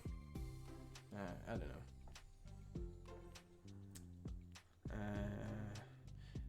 I'm actually wondering what character this is about. Is it Yuri? Wait a minute. Ah, really?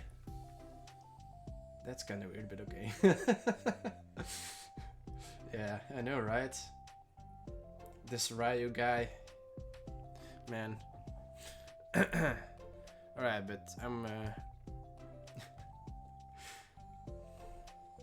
actually really yeah, I don't know about who's this about. Wait, whatever. Before she can regain composure and decide for sure to leave, the classroom door gently opens. Oh, it is about Yuri. Nice.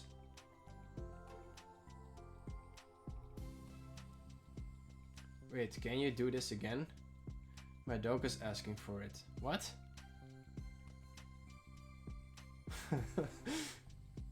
Okay. Do what? Like keep pressing my fists against my collarbone? No, I'm not gonna do that. I've been tricked once. Trick me once, shame on me. No wait, shame on you. Trick me twice, shame on me? Is that how it goes? I guess. Oh shit. Fair enough. Yuri, what a surprise to see you during lunch. But wait, how cute is the dog, though? That's not the point. Yuri squeaks a response. Please help me. What? Is everything okay? Yuri shakes her head. Okay, maybe the dog's cuteness is maybe a factor. What kind of dog is it? Or did you lie about the dog?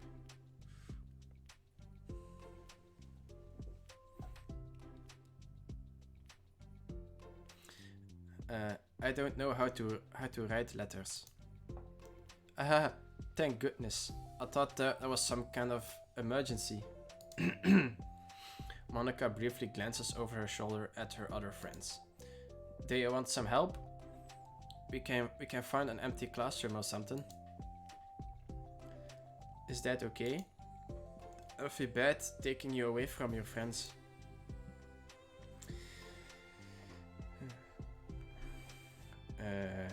It's totally fine, I promise.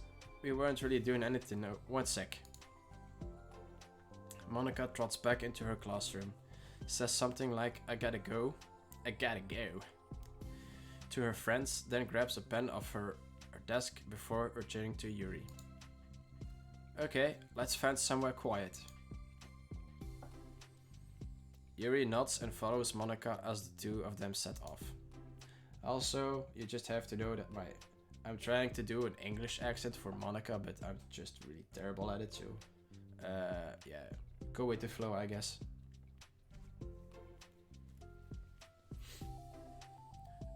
How are you today? Huh? Me? Well, yes. Oh gosh, sorry. I was just caught off guard. I'm doing well today, just tired. I've never seemed to get enough sleep during the week. How come? I don't know. I think I'm just really easily distracted. I got really sucked into things and started neglecting the time. Me too. I do that too.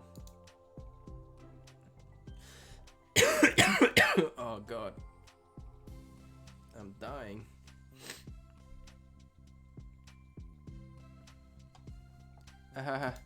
Hey, this classroom is empty. Let's go in here. After peering inside, Monica opens a classroom door, and the two of them enter. Yuri's moment of relaxation ends. She watches as Monica pulls two chairs up to the same desk, then obeys as Monica beckons her to take a seat. She stares down at the empty desk. You nervous? I don't want to do this. We don't have to. We can come up with something else. Yuri shakes her head. It's my chance to do something good. I need to take initiative. Gosh, you must be really determined. I know how hard it is to step out of your comfort zone. I'll be sure to encourage you. Yuri pushes through her anxiety and grabs a handful of lined paper from her notebook. Then she picks up her pen. Oh hi. It's a new art.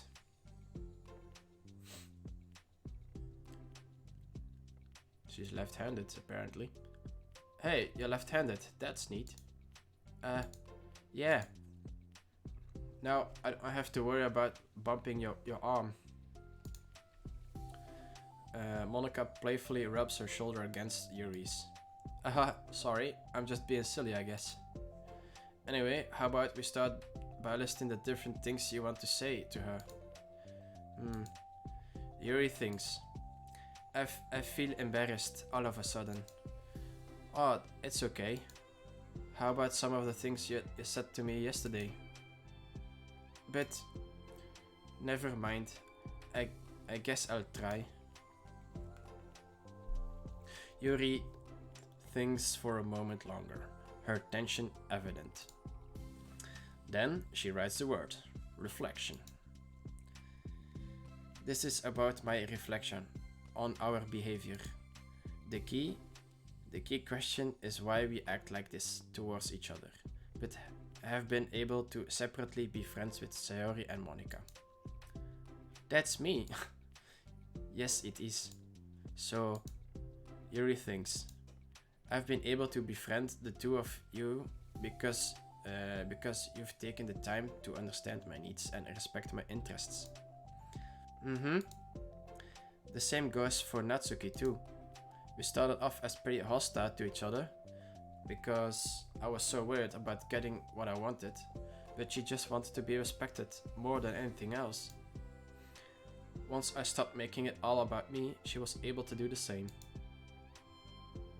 I want to do that too. Oh wait, that was Yuri.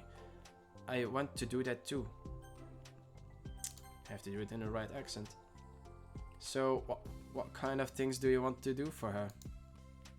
I want to do the same things for her that I like to receive. I like it when people respond positively to the things I talk about and not just brush me off. I like it when my feelings are taken seriously. Wow.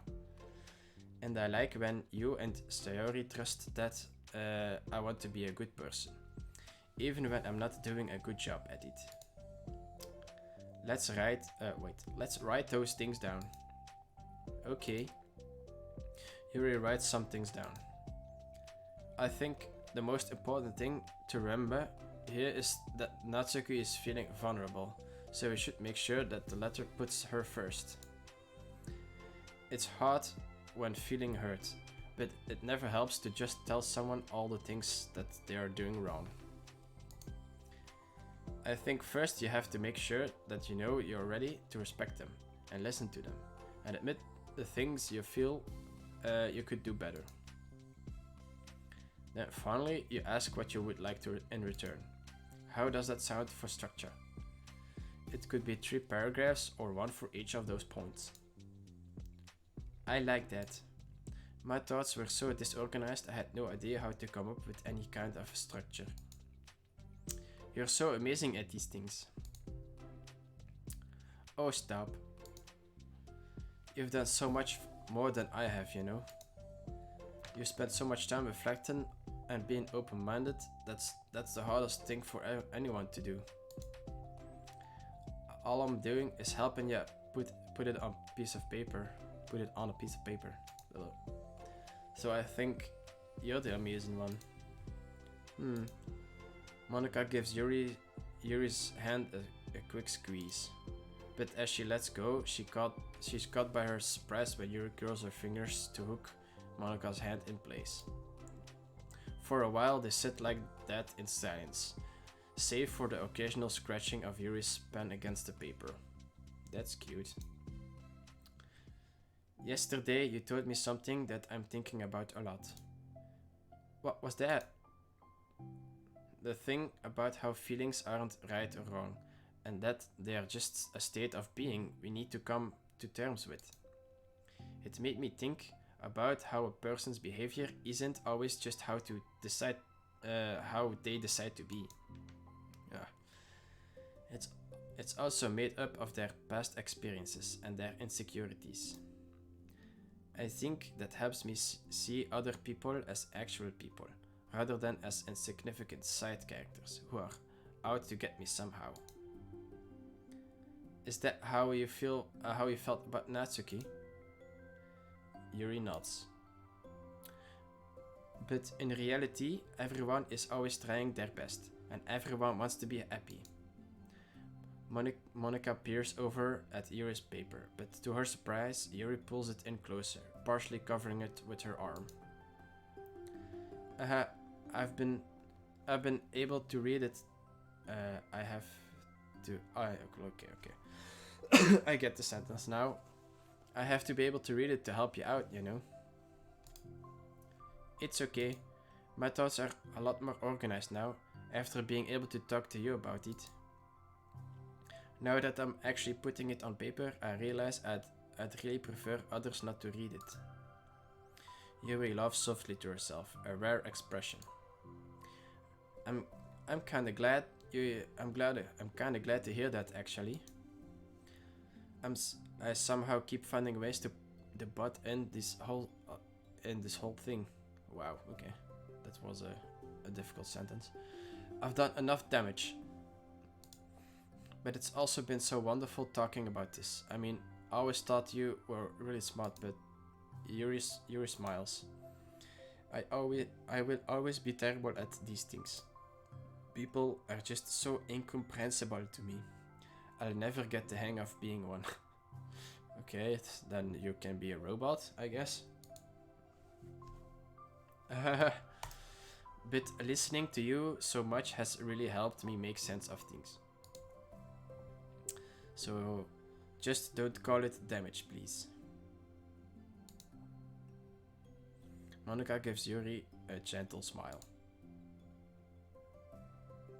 I can't believe I came to this club looking for fantasy geeks and all I got was real friends who value me.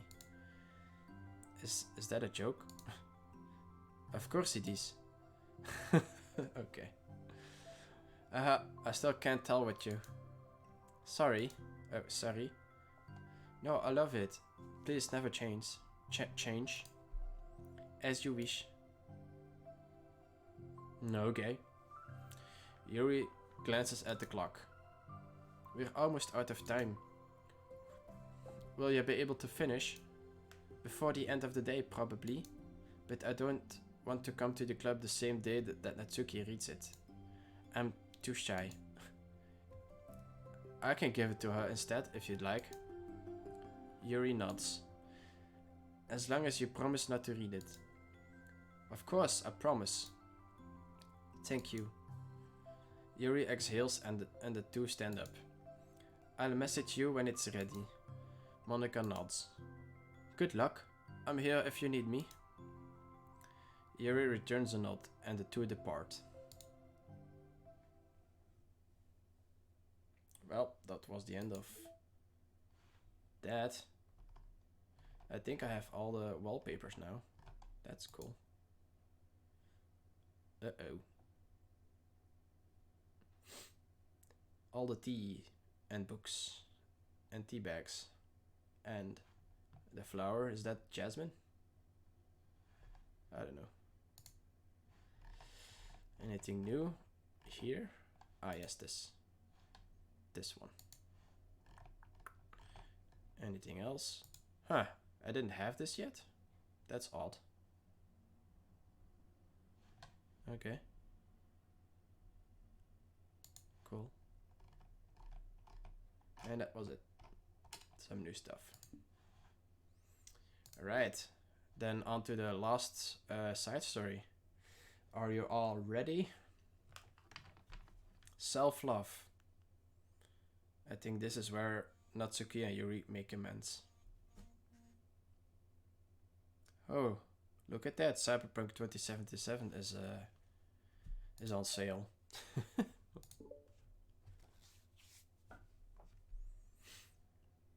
Are you all still there? I can't tell because I don't have any overview.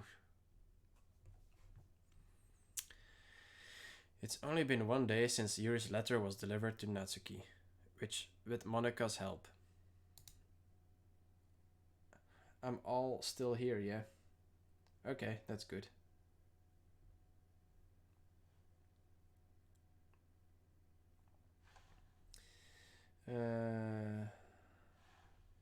Because Yuri chose not to attend the club meeting that day, she and Natsuki haven't faced each other since. Although it's only lunchtime, Yuri finds herself anxiously counting the hours until she will need to face the outcome of her efforts, whether good or bad. And because the passing by of students was making her feel even more anxious, Yuri picked out the most secluded spot she could find to spend her lunch. Because the staircase is under maintenance, no student would have any reason for coming here.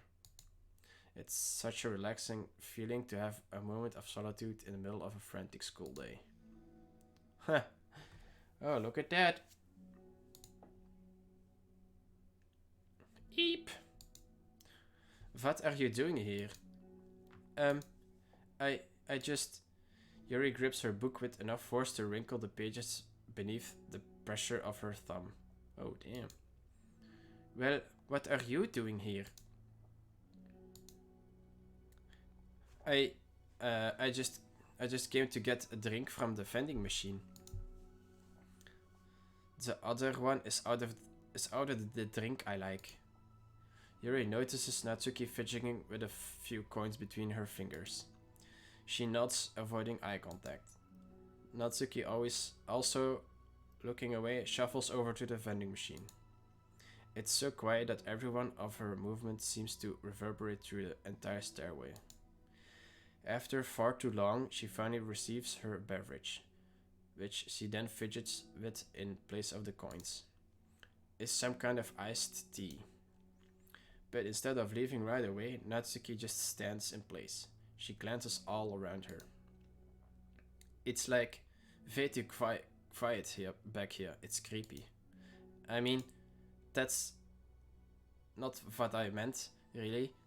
I mean, it's totally cool that it's your thing, or whatever. I can see how it suits you, so... Not because I think you're creepy or something. I didn't mean that either. Oh man, this is the moment you just stop talking. You know, I'm just gonna stop. Oh, look at that. She's taking my advice. That's smart. You know, I'm just gonna stop talking. That's seems like a good idea. It's okay. Everything is okay. Yuri finds herself attempting some words of comfort after hearing Natsuki stammer herself into dejection. Seemingly in response, Natsuki approaches the base of the staircase and hesitantly sits herself down near Yuri. Well, I can leave if you want. Yuri shakes her head. Natsuki twists the cap of her drink and takes a sip. Despite receiving Yuri's general permission, Natsuki doesn't say anything anymore. Yuri continues to read, or at least pretends to. And the two just sit there for a long time. The tension seems to fade a little bit as time passes. Even without any words, this seems to mean at least something, though it's not clear what that may be. Lunch ends more quickly than expected. Natsuki is the first to stand up, with her empty drink bottle. Are you coming today? To the club? Yuri nods. I'm sorry for being so awkward. I'm really bad at talking about this stuff. I just can't for some reason. I don't know why. But I want to, eventually. There is no rush. I promise. Thanks. Well.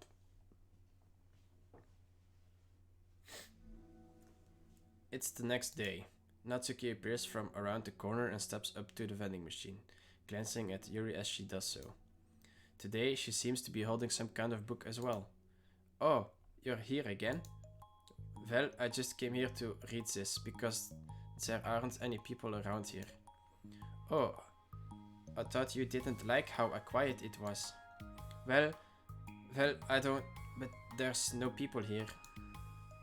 I see. Natsuki sits down. The mood feels much different today than it did yesterday. After yesterday's lunch and the club meeting that followed, Natsuki and Yuri are beginning to feel more relaxed around each other again. Aww. Although Yuri's letter is still lingering in the back of Natsuki's mind, she continues to deter around it. But it's okay that I'm here? Yeah, I don't care. I mostly just don't feel like dealing with the crap I get from my friends about it. Especially since, like, they all just assumed I stopped reading manga after I joined the literature club. Not that I'm trying to hide it from them exactly, but I just don't want it to come up again now, after I've waited so long for this new volume to come up, literally months at this point. You don't have other friends who are into manga? No, unless online friends count. And Sayori, but that's different, cause she's not exactly into it. She just likes it. You know what I mean? Honestly, you're lucky that the books you're into at least just look like books, so you don't have to feel like everyone is constantly judging you by what you're reading. That would be so awful. Especially since I already hate attention so much. Well, it's a good thing I have thick skin then, I guess. By the way, I would totally recommend finding some friends online if you haven't already. If you're like me and have no one to share your hobbies with. Oh, I have online friends. Since middle school, actually. I was especially desperate back then. It's somewhat embarrassing to reminisce about those days. Sometimes I feel like the me from a few years ago would have benefited from a good smack across the face. Oh, whatever. We were all just stupid kids back then anyway. Some of the fanfics I wrote, thank God I used a pseudonym. Ah, yes, fanfics. But I liked it at the time. I got a lot of fulfillment out of it. And plus, I can look back and say with confidence that I've become a better person since then. So I don't think I would change anything. I wonder if a few years from now we'll think the same thing about our current selves. Probably. That doesn't make you uncomfortable? No, of course not. I don't care what other people think of me, especially someone who doesn't even exist yet. Alright, here. Natsuki raises her hand to her face and forcefully slaps her own cheek. That's me from the future coming to terms with me right now. Okay. Also, ow. I didn't mean to do it that hard. Yuri doesn't seem to react. But then, to Natsuki's surprise, Yuri shyly looks to the other way before lifting her arm and doing the same thing to herself, loudly smacking her cheek. She turns red and stares into her lap, but is unable to hide a smile, as though it was a really funny joke. She's kind of into it. Oh, that's what I'm talking about. I don't know you had it in you. I don't even know why I did it. Maybe I thought it would be funny. Sorry, I keep distracting you. You said you were looking forward to reading, but I keep going on about all this nonsense. I'll let you go to your reading now. Oh, right. Yeah, I guess I'll do that then. The conversation ends quickly, and Natsuki opens her book. The two read silently for the remainder of the lunch hour. But the whole time Yuri feels distracted by a twist of regret over having so abruptly forced the end of their conversation. Well, start the conversation then. Back up again. You're back. Yeah, I'm here to lay low again. Another day passed. During lunchtime, Natsuki finds herself having wandered to the stairway once more. Hey, did you bite that? Natsuki quickly notices a bottle of iced tea on the staircase where she normally sits. Yuri nods, avoiding eye contact. What, like for me? But you didn't know I was coming here today. What if I didn't show up? Well, I would have drank it myself, I guess. It was a stupid thing to do. No, it wasn't stupid. I just thought, never mind. What I meant to say is thank you. And that it's a really nice gesture. It's okay. It's okay if you don't feel that way. I do. It was the other things that I didn't mean. I swear, please believe me. Yuri pauses, then nods. Talking is hard. I get it wrong a lot too, so I believe you. Natsuki exhales in relief. She then sits down next to Yuri and takes the drink. Knowing Yuri, she was probably overthinking it so much that Natsuki's tepid response filled her with self-doubt. I'll do something nice for you next time. Please, don't feel obligated. I want to. I want to do something. I want to do nice things too. Okay. Thank you. You can thank me after I figure out how to do something nice. Sorry. I'll do it then too. Natsuki sighs. Nothing. It just reminds me how I haven't been getting along with my friends lately. Is that why you've been coming here? Oh wait, that was Yuri. Oh well. Well, no, not exactly. I haven't been avoiding them on purpose or anything. There are just other things I'd rather be doing during lunch lately. I like being around them when we're all just having fun, but they also just can't take anything seriously. So when I'm, I don't know, feeling serious, then their attitudes just really get on my nerves. It's only gotten worse ever since I joined the literature club. How come? I don't know. I feel like I used to be really good with just putting up with them, but because it would be so stupid to cause drama over a joke I didn't like or something. But I just have a hard time doing that lately.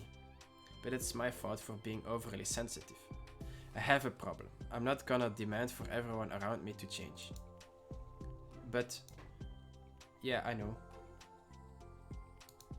Monica and Sayori really don't agree with that kind of thing. But they are not in my position, so it's easy for them to say that you should just communicate your feelings or whatever. It's not like my friend group does that kind of thing. I would just be making an embarrassment of myself. Sorry, none of this has anything to do with you. I don't know why I'm talking about it. It's okay. I like listening. What? Listening to other people's problems? Yes. That's weird. Sorry. I just like learning about people. Do you think it's weird? No, that's not weird. I probably just misunderstood. So, I don't know. Does that mean I should keep going? If you'd like. Okay, well, this is awkward. Well, I don't know what to talk about now. What are some things that you like about your friends? A lot of things. I mean, they're really funny. They're really fun to hang around with, like after school and on the weekends. And then they really like my baking. And it's fun to complain about school together. They make me laugh a lot, and we have a lot of good memories and inside jokes. Oh, I'm bad at a lot of those things.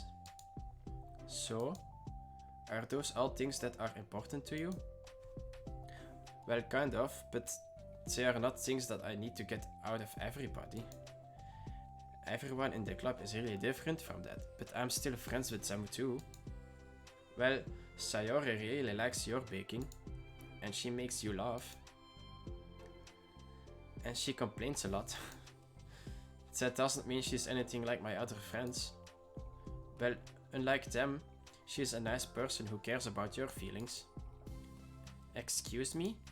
How about you don't talk that way about my friends that you don't know anything about? Natsuki stands up. Uh-oh.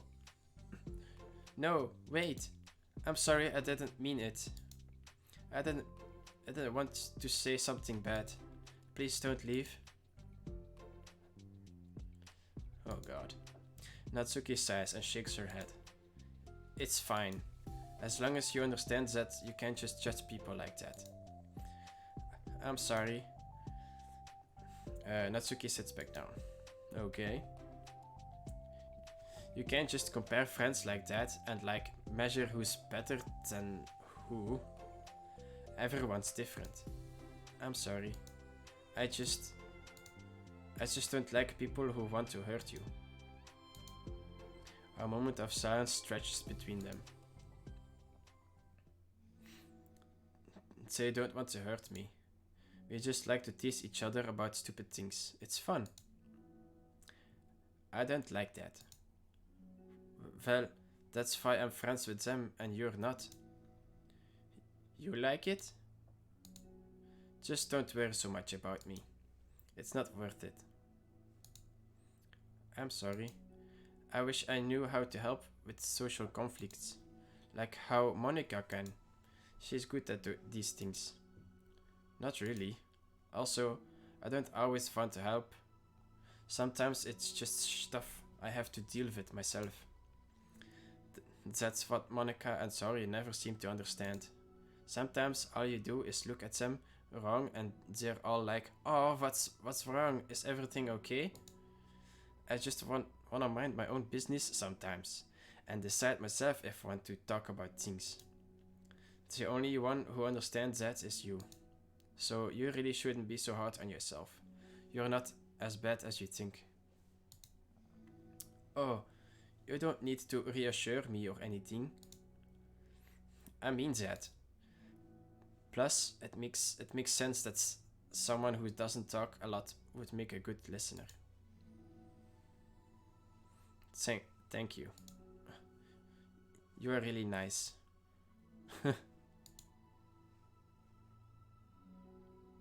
It's really hard for me. It doesn't come naturally at all. It's so weird because I always thought of myself as someone who can just whatever just say whatever's on my mind. But I feel like that only works when I'm annoyed or upset, or I want to say something mean. Why am I like that? You don't have to answer that. I'm just talking to myself. Yuri nods and remains silent. She's doing what she does best. Natsuki notices her fidgeting with the pages of her book.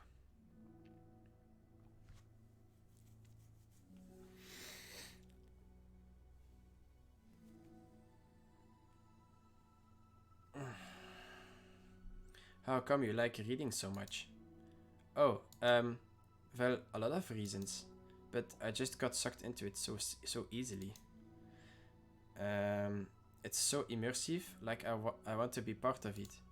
I think there are a lot of things about people in real life that make me feel uncomfortable and frustrated. Especially when it comes to following social conventions and group interactions. I just don't really understand it, and I have no real desire to participate. But it's different with books. It feels like I always want to be around the characters. I feel such a strong emotional connection with them in ways that I've never felt with real people. So, in that way, it can sometimes feel more real than real life. Really? Is that hard for you to be around people? Like all the time? Fairly often, especially in group settings. When people are making all kinds of conversation and saying jokes and all of that, I don't know what to do and I just disengage. Oh, that doesn't get lonely? I don't think so. I can still enjoy spending time with people one on one, and I have online friends too, of course. Do you ever do you ever wish that you could be friends with the characters in your books? All the time. Sometimes so badly that it makes my heart ache. Yeah, me too. Really? Mm-hmm. A lot. Wow. Some reflection right here. Or no, wait. Is it self-love? Like more than anything. After Natsuki mutters that, silence fills the stairwell once more. But it's a mutual silence. One full of understanding. And respect. Oh, no pictures? Aw. That's too bad. I guess I have all the pictures now. All the wallpapers. I have all the poems. I don't have all the CGs yet, so there are 3 and there's only 1 side story left. Alright, let's go for it. The last one, and then I'm putting this on the shelf. Hey. Oh, hello. I almost thought you weren't coming today. Yeah, well, lunch is already more than halfway over.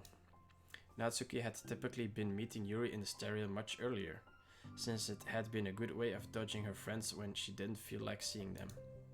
Today, she's holding a large plastic container in both hands. I ran into my friends, so I hung out with them for a while. Is that so? Yeah, I was in a good mood today, so I figured I should. I hadn't seen them in a while, which I had to come up with an excuse for, but I expected that. Plus, I have way more of these than I know what to do with, so I figured I would share them with you too, with them too. As she sits down, Natsuki opens the lid of her container. You made cupcakes? You know it. It's been a while at this point, so I figured it was about time again. You can take one if you want. Yuri takes a cupcake and carefully twirls it between her fingers. It's brown, with dark green frosting, immaculately shaped into a floral pattern, and topped with some kind of glittery powder. How pretty. I just ate, so I may not be able to finish it. Are they for the club? Yeah, I guess so. I didn't really think about it. I just made them. Ah, I just thought that because green is Monika's favorite color, right? Well, yeah, but that's not really. Yuri takes a small bite. This is green tea flavored. I love green tea. Oh, do you? Oh, that's a callback. That's a callback. It was just a random idea I wanted to try, so... don't laugh at me. I'm not. I just felt happy. Oh, sorry. Usually when... Never mind. What I mean is that I'm glad. Sorry for saying dumb things again. I just wanted to do something nice. And this is something I happen to be good at. And I do know that you like them, from past experience. Yuri turns red, recalling the time she treated herself rather generously to Natsuki's cupcakes. Ironically, her mouth is too full of cupcake for her to stammer an excuse, so she just settles for a disapproving look. How did you get into baking? Oh, well, I don't know, it kinda just always appealed to me. Well, a few years ago I read this one manga with a lot of baking, so I got like super into it for a while. I was probably making stuff almost every day, but it's something that I always knew I liked anyway. It's like baking is like art, but when you get good at it, it gets more delicious too. I'm struggling to imagine myself putting my heart into something so artistic, knowing that it would just be eaten afterwards. Yeah, maybe you're too practical for it. I think I prefer to be on the receiving end. That's my other favorite part about it. It's something I can do that makes a lot of people happy, like unconditionally. Everyone is always so thankful, and at that moment you get to be like the bringer of joy. I don't know, it just makes me feel valued? Yeah, I guess that. So you were able to make up with your friends today? There wasn't really anything to make up with them about. We weren't fighting or anything. You weren't? Maybe I misunderstood.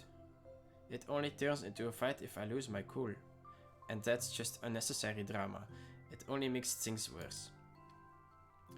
So, they're not going to stop? I mean, it only happens sometimes anyway. It's just the way they are. I'm the only one who ever has a problem with it. It's not worth it. Especially since I have somewhere to go now when I don't feel like hanging out with them. Oh, I see.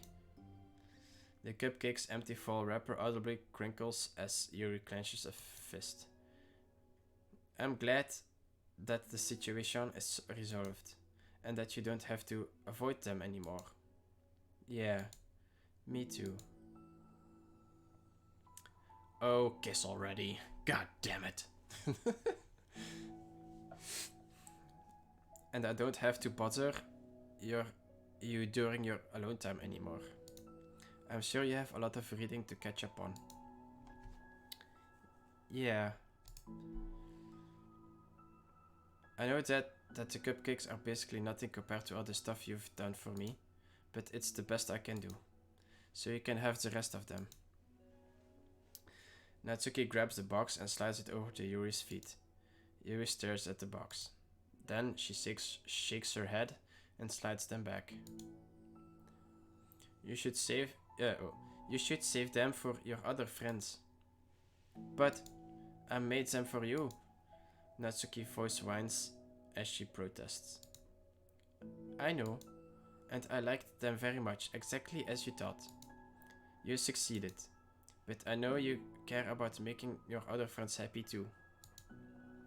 And if this is the way you know how to make that happen, then I'm not going to take it from you.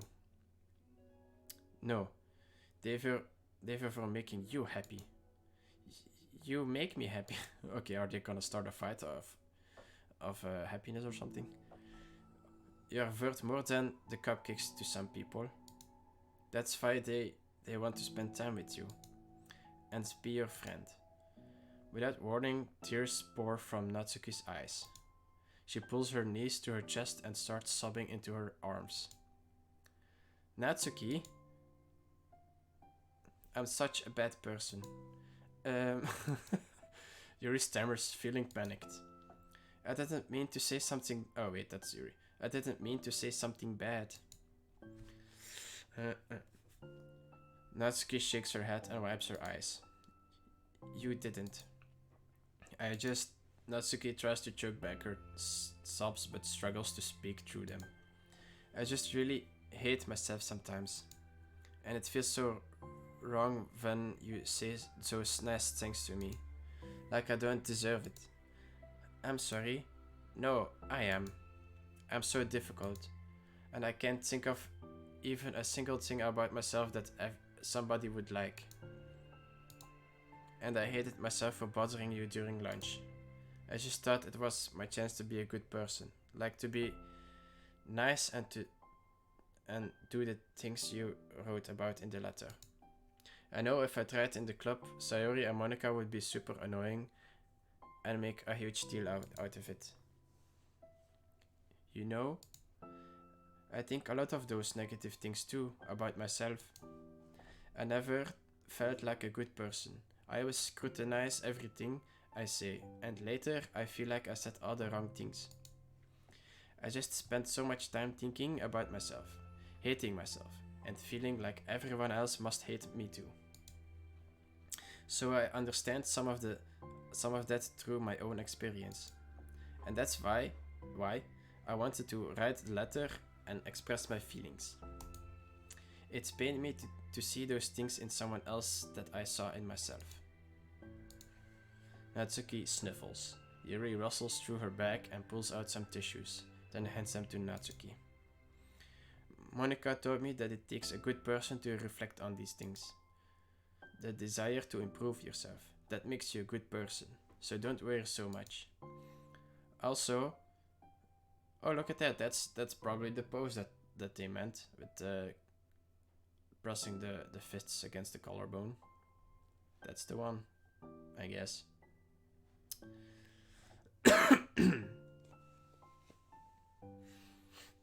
Also, there are things about you that people would like, so... Like what? Like how you're fun for people to be around. And you're not shy, and you know how to make people laugh. And you're very passionate about things, and you know how to take the lead. And you care a lot about other people. And just a lot of things. Oh. Well, now you're making me feel really embarrassed. Well, you're the one who asked. And don't you think I feel embarrassed? Natsuki tries to hide a smile. Then she sighs as it fades again. Every time I come here, I always think it's the last time, but then I keep coming back for some reason. Is that bad? Just really confusing. I mean, my friends and I go way back, so ditching them all the time feels like I don't know. Feels like what? Natsuki's voice gets quiet. Maybe I'm scared that they'll get mad at me. I really don't know what to do. She pauses. Yuri stares into the distance, tracing her eyes along the patterns of the floor tiles while she thinks to herself.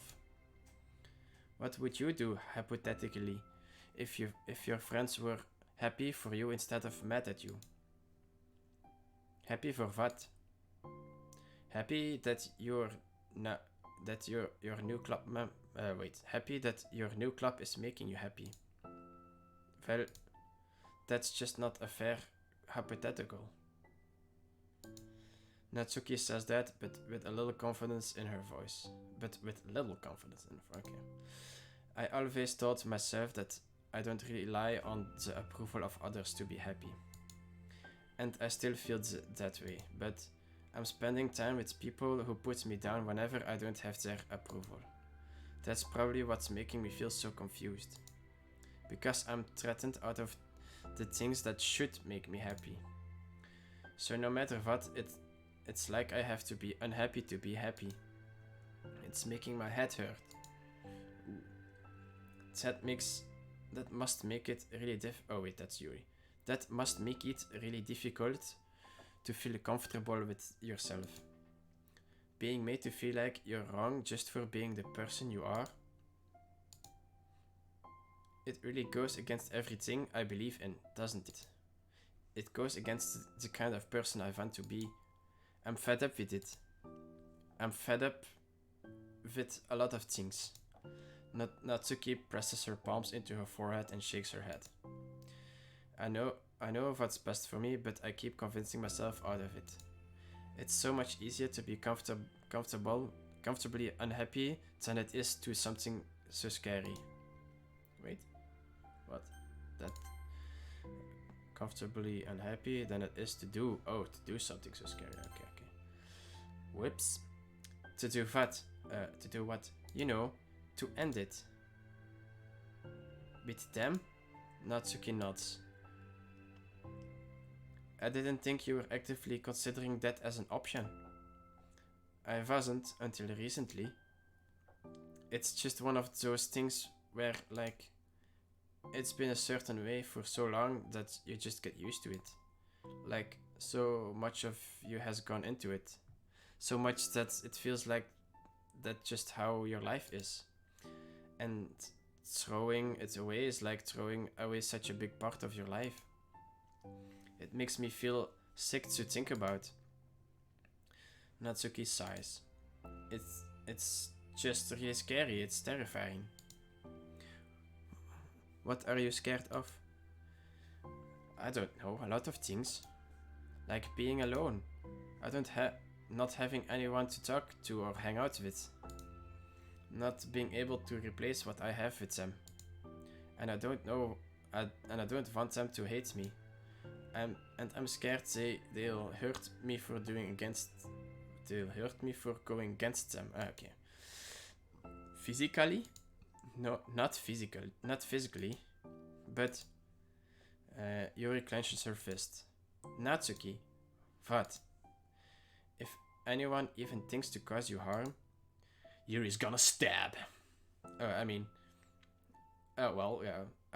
will unleash hell upon them.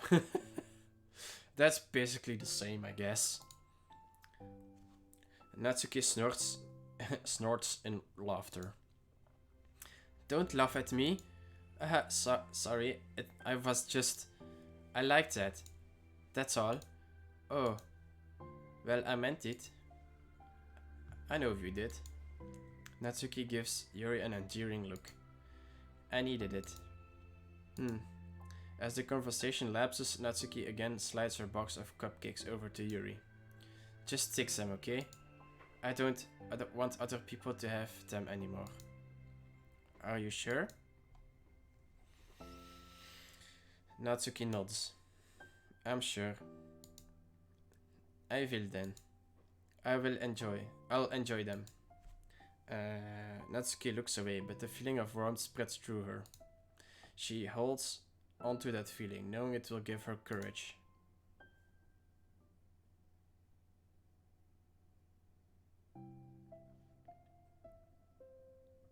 Ah, you're here first today.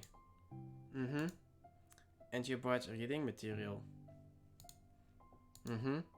Natsuki is sitting in her usual spot, this time holding a volume of manga while her lunch sits beside her. Yuri sits down as well and opens her own book. It sucks when a good series has to come to an end. Like it's such a big part of your life and then one day there's nothing left. It makes you feel so empty. Unfortunately, I'm about to experience that myself. I'm on the last book of this series. That sucks. But there's also something satisfying about letting a story conclude. I don't know if I'd want to go. I don't know if I want it to go on forever. Wow. Maybe. But there are some things that I wish I could. Could. Oh. On the other hand, have you ever read something that overstayed its welcome? Yeah, definitely.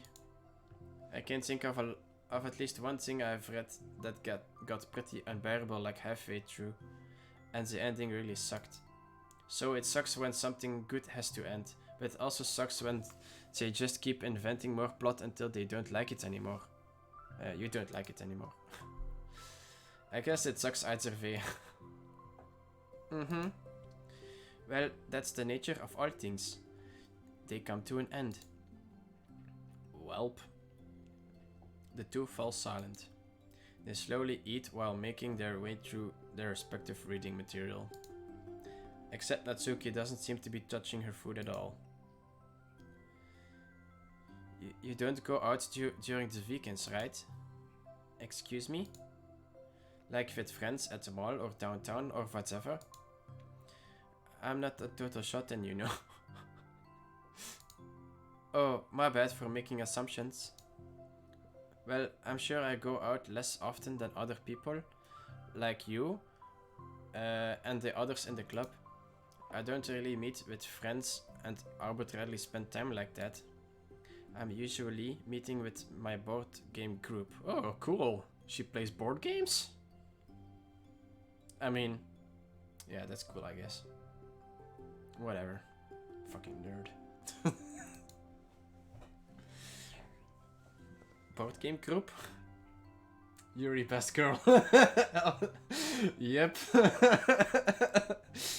Fuck, sorry, man. It doesn't matter. It's just more nerdy stuff. Oi, I feel attacked. Why do you ask anyway? I was just curious. I just realized that I couldn't picture it, so I was just curious. Okay. Yeah, you said that twice. Yuri looks at Natsuki and realizes that she's shaking. Uh-oh. Don't look at me like that. Sorry. Natsuki pulls her knees into her chest and puts her head down. I can't take this. Did I do something? Yuri gets flustered, her mind racing over what she may have said or done. I did. I ended it. I texted them earlier telling them. And then I just blocked them because I'm so afraid of their responses.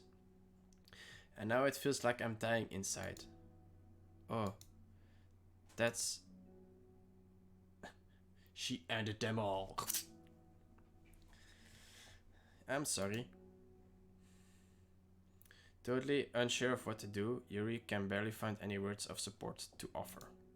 Meanwhile, the sound of Natsuki's unusually hard breathing fills the air.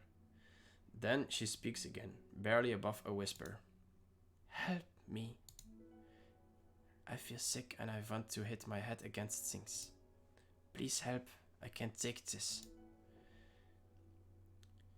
You may be having a panic attack. Okay. With that realization, Yuri's demeanor suddenly changes. I have experience with this, so I'll help you through it, okay? Natsuki meekly nods through her rapid breath, head still buried in her knees. Yuri slides herself over to Natsuki and sits on the step behind her. Then she puts her hands on Natsuki's shoulders. Can you feel my hands? Natsuki nods. Her shaking becomes more apparent through Yuri's sense of touch. Yuri keeps her voice low and gentle. You are safe right now. You are in a good place and safe. You are in a good and safe place where nothing can hurt you. Natsuki nods once more. Although Yuri is only touching Natsuki's shoulders, she can practically feel her racing pulse through the base of her neck. We'll do a breathing exercise together. All you have to do is listen to my breath and breathe along with me. Let's breathe in now. Yuri takes a deep, slow breath. Beneath her hands, she feels Natsuki's shoulders rise as Natsuki takes a breath of her own, trying to mimic Yuri. They exhale together, although Natsuki's breath shakes on the way out. That's good. Let's keep going. Yuri breathes in once more, and Natsuki joins her. They continue like that for a few more cycles, while Yuri closely monitors. Eventually, Yuri feels Natsuki rest more of her weight into Yuri's palms. Let's focus on the physical world. All you have to do is focus on the feeling of your breath going in and out, and the weight of my hands on your shoulders. You're in a safe and comfortable physical space.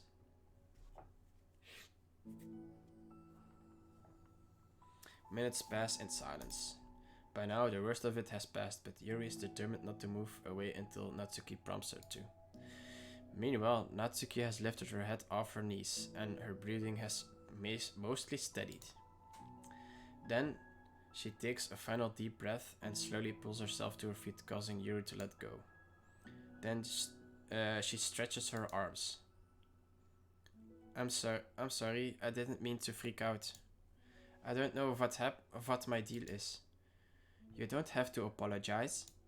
This must be enormously stressful for you. Is that going to keep happening? It may, or it may not.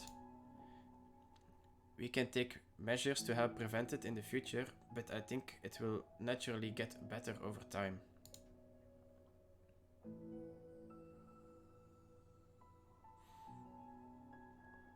Natsuki motions to sit back down again, so Yuri moves over.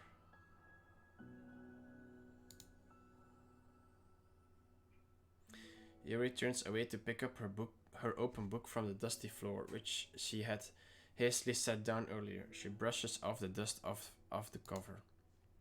I don't think I could have gotten through that alone. You are not alone. Feeling shy again, Yuri speaks into her lap. From now on, you don't have to do anything alone. Aw, so cute. As she says that, Yuri tenses up. It's rare for her to so openly share her thoughts, but something about Natsuki, of all people, makes it feel so much more natural to do so. Perhaps because, like Yuri, Natsuki is so timid and uncertain of herself. Natsuki does such a good job at hiding it that it's taken a long time for Yuri to finally realize it. And because of that, Yuri is able to deliver the reassurance that she herself would have wanted, demonstrating that you deserve the love of others. If you can accept that for the first time, then perhaps you can begin the tumultuous journey of learning to love yourself. Well, ain't that the truth? Oh, look at that. They're finally friends now. Do you really mean that? You're probably gonna regret saying that if you do. How so? Because I'm probably gonna have a lot of free time during the weekends from now on. Okay.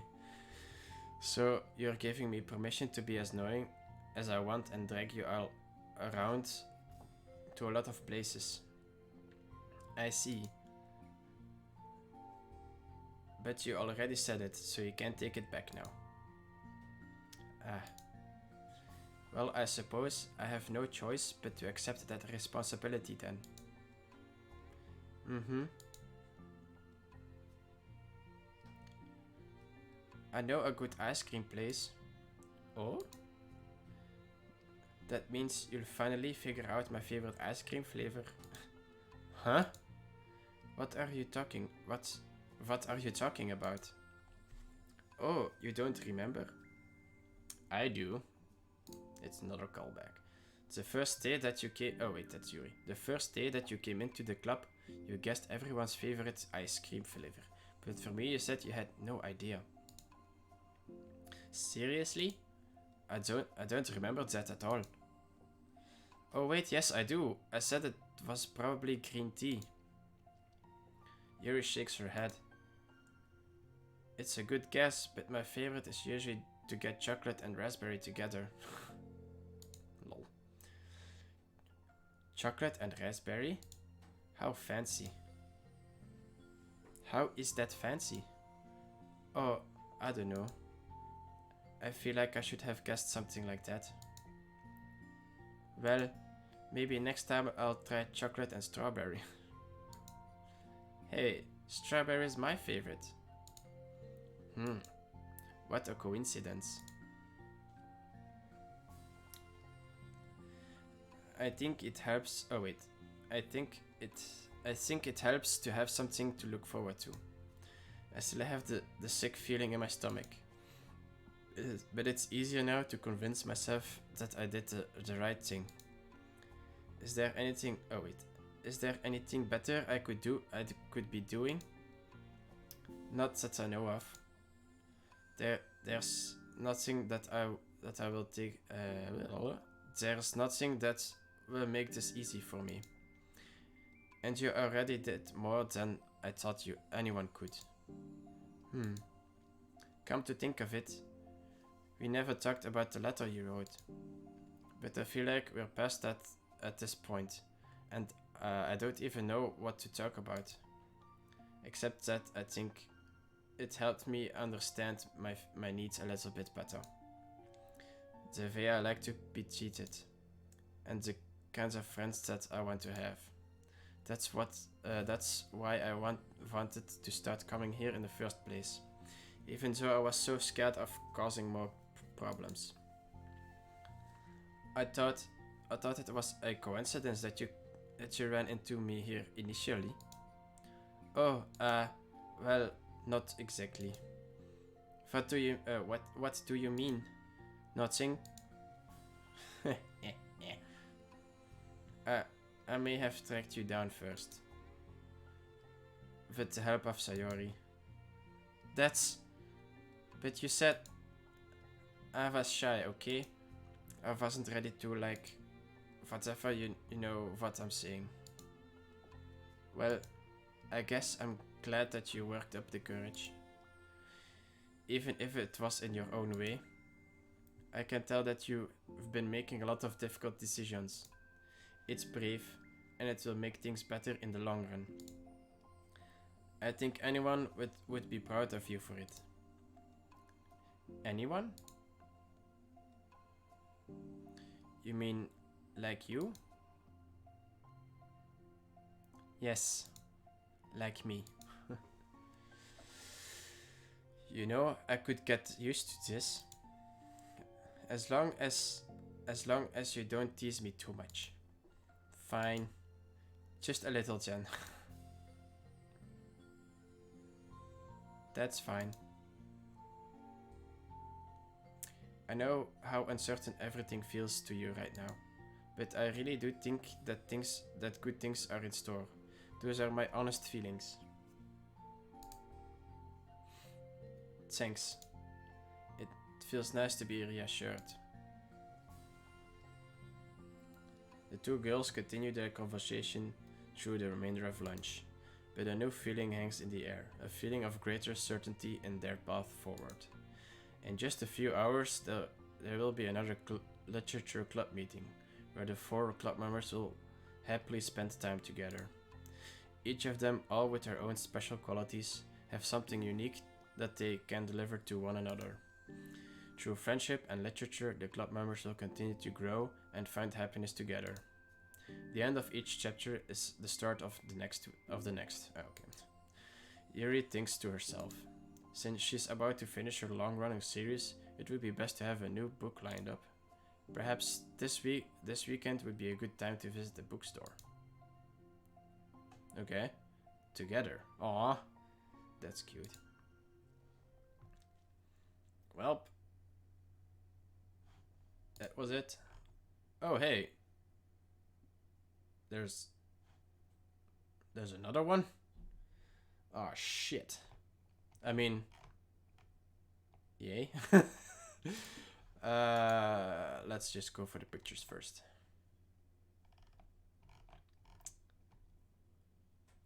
Yay, more work. Yeah.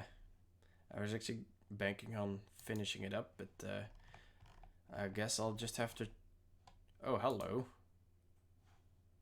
I mean, don't think anything of it.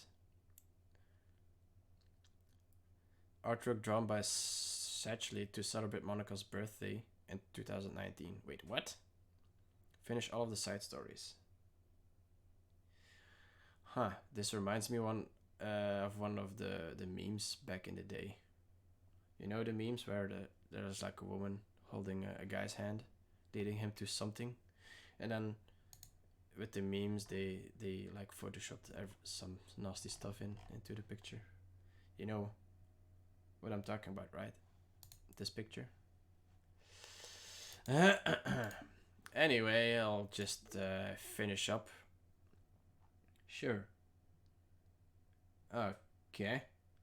We don't have a meme lord in the chat, that's for sure. Begin this side story.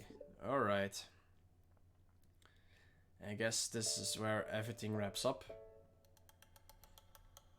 Okay, everyone. We're gonna be taking a break from the usual activities today. I was thinking, since people are starting to talk about the... Okay, it's the festival. It's a good time for us to go over the general direction of the club and all that. Wait a minute. Where's our character in this? Because by the time the festival rolls along, we are introduced into the story. So this is a version where we don't exist? Question mark? I think it'll help us figure out what to do for the festival, you know? Yeah, no. Oh, Sayori and I already came up with a really good plan. Really? For the festival? Yeah, so the plan is this, okay? You and Yuri collect information ahead of time on which clubs and classes are during the food booths. Then we take a map and plan the most efficient route, so we can get to most of them before the lines get too long. Okay. Hey, that has nothing to do with the club. Okay, yeah, I saw that one coming. Well, you have to let me finish. Alright, fine, go ahead.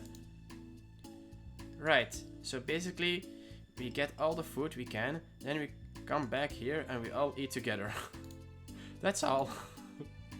Wow, I got tricked twice by the same joke.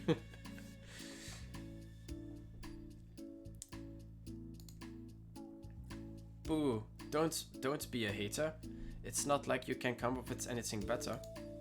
Hey, look, even Yuri was thinking about it. No, I wasn't. I would really prefer to do something literature related. We can eat together anytime. The festival is a unique opportunity. Besides, it's been quite a while since we've seen any new interest in the club. Yeah, I was thinking the same thing. We really got a shot at showing people. We really get a shot at showing people what the literature is all about. I'll tell you what, we can do both, right? We'll make time for your food mission and still put together a public event. I don't know what that accent was, but sure, whatever. Oh my gosh, yes! I was just joking, but that's a really good idea. Well, I'm glad that's settled. I think the question is how to come up with an event that demonstrates everything you can get out of the literature club. Well, that's kinda tough, because everyone gets something different out of the club. Okay, how about this? Let's go around and have each of us talk about what we've gotten out of the club so far. That could really help us figure out what kind of reputation we want to build. Yeah! That's too embarrassing. Aw, but you have so much to talk about. That's exactly why. Okay. And I'm sure Natsuki feels the same way. Well, maybe, but I didn't plan on arguing against it or anything. I mean, it's the literature club. We talk about that stuff together, right? And the only way to get more comfortable with it is to suck it up and do it. Oh, you're not wrong. You're not wrong. I'm sorry for being resistant. It's not good to say suck it up because it sounds like their feelings don't matter. Wait. Right, my bad. It's just a habit I need to break. Well, anyway, who's gonna start? I'll start. I was the first to join after all. Wouldn't that be me? No, I wanna go first. Fine. You can start. I don't mind. Yay! So, gosh, it feels so long ago. I think I joined because I wanted to have fun sharing poems with people. It seemed like it would be a safe way to express myself, you know? Like if it's just a poem, then I can share it without feeling like I'm burdening everyone with my problems. And I thought it would be a really good way to get to know other people too. So yeah, I was really surprised when I walked in and it was just Monica. And she was sleeping. Don't remind me of that. Oh gosh. Yeah, but it seems like she must... but it seemed like so much fun to help start a new club. Especially since writing helped me so much, I wanted to see it help other people too. But it ended up being me who was inspired. Because I remember feeling like Monica was just so sweet and mature that I could trust her with anything. It made me feel a lot less alone, having someone who knew even the bad things about me.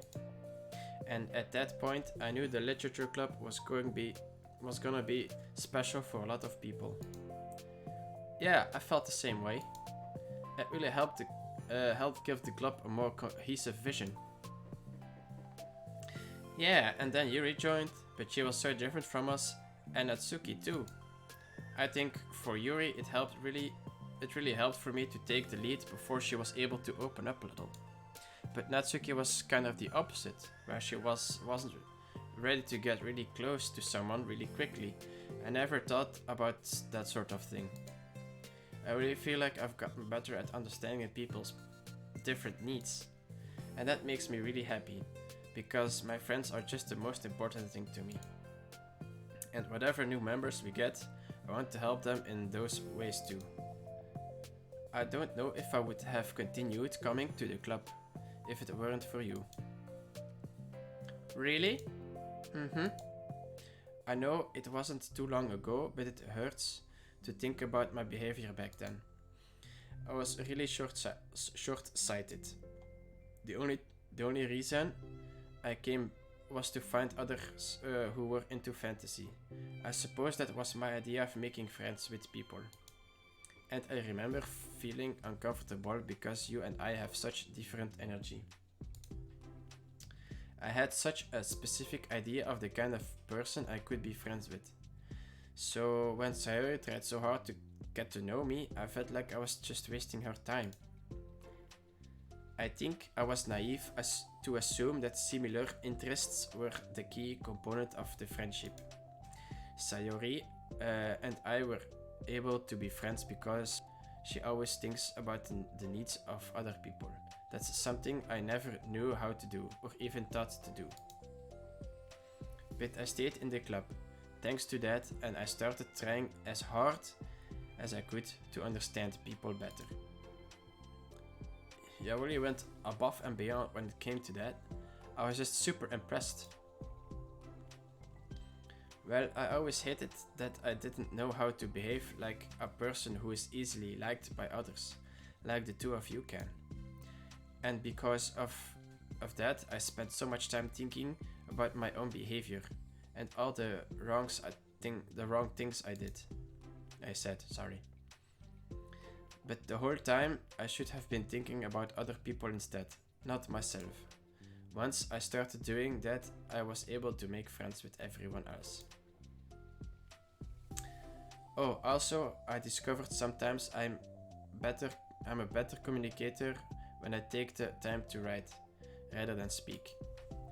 It's so strange the way things turned out. It's so far different from anything I ever would have expected. But I'm happy. I suppose we don't always know what we really want. Oh my gosh! You're so cute that I'm going to throw up. Oh my god. Okay, please don't do that, Sayori. Besides, I'm not cute. Hey! Isn't that my line? Oh. Well, for me it's actually true, so... oh my god. What are you saying? Nothing. I've finished my part, so somebody else take their turn. Oh god. My heart is exploding.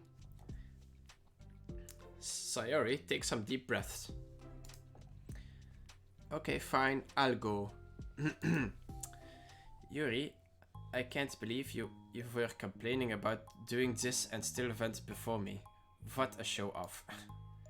I was just following up on Sayori. It was the easiest way to get it over with. Besides, you left out the most important thing that you get out of this club. I did? Yeah. A regular supply of your favorite cupcakes. Oh no, I forgot that too. I'm a traitor to the cupcake queen. Oh my god. Neither of you are forgiven. Looks like only Monica will be getting cupcakes next time. No! I can't eat that many cupcakes. Yeah, true. Only Yuri can. Oh my god. Hey. Well, anyway, I'm just putting off talking. Oh man, this is heartwarming. After all the emotional distress, I would say. It's kind of hard to talk about this stuff, but I guess what it comes down to is that I'm in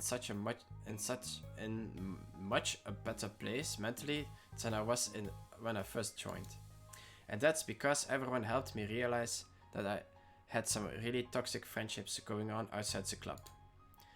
It was honestly a really painful thing to go through. Having to cut some out, it still hurts to think about. I'm sorry, Natsuki. It's fine. I knew it was for the best, and I was right. I guess for me it's all about feelings. I was only ever ridiculed for having feelings, so I thought the right thing to do was to just ignore them. It took me a really long time to realize that it's not really how things are supposed to work. And I guess that's thanks to everyone who took the time to respect my feelings, even when I was being like the biggest jerk. I'm really sorry for being such a jerk to everyone. I was really the worst. Natsuki's voice chokes a little. We love you, Natsuki. I just hate that I was like that. I just hate that I was like that. Okay. So, everyone did so much for me, and I could never do anything in return. That's not true. Natsuki, you've done a lot more than you think. This club really wouldn't be the same without you. I mean that. Remember how judgmental I was when you first showed up? It was like I couldn't accept anything other than my own idea of what literature club was supposed to be. Apparently, that was more important to me than the opportunity to bring you some happiness. You already taught me that anything that makes someone happy is worth of respect. You even inspired me to start playing piano. That's something that means a whole lot to me. So there's no need to put yourself down. Okay. Natsuki wipes her eyes. You helped me a lot too. It's so much fun to have you around. And you helped me become a better person. Having a problem doesn't make you needy or inconvenient. It means that there's something that needs to be better for you. And you always deserve that. I agree. Seeing us having some of the same struggles made me a better person as well. I wouldn't want to change anything about our time here. I don't think any of us would. I'm sorry I got all that dramatic again. That's all I wanted to say, so Monica can go now. There's no need to apologize. It was something I wanted to talk about anyway because it made a big difference for me. I was always such a strict perfectionist who never took enough time to believe in the best of other people. But everyone kept proving me wrong. I made this mistake multiple times thinking that my way was the best for everyone. Or thinking that I was needed to solve other people's problems. But I think being a leader means that you have to acknowledge that you're not perfect and that the best thing you can do is help guide people rather than to do everything for them. We're all good people, we're all equals. I think that's the most important thing I've gotten out of the club, realizing what that really means. Sorry, what are you doing? I just thought that we should be writing some of these things down. Things about the club that are valuable to us. With a piece of chalk in her hand, Sawyer writes down the word trust on the chalkboard. This is because you showed me that I could trust you with everything about me, not just my good side. Suddenly, Yuri takes a piece of chalk as well. She writes understanding. Hey, they're listing off all the titles. I owe a lot of gratitude to everyone who took the time to understand me, even though it was so difficult for me to express myself. In that case, Monica takes a piece of chalk as well and writes the word respect. I always thought I was a respectful person, but it took the club for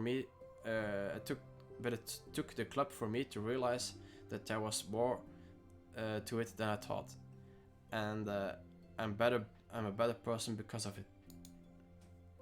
I have another one. Sorry writes balance.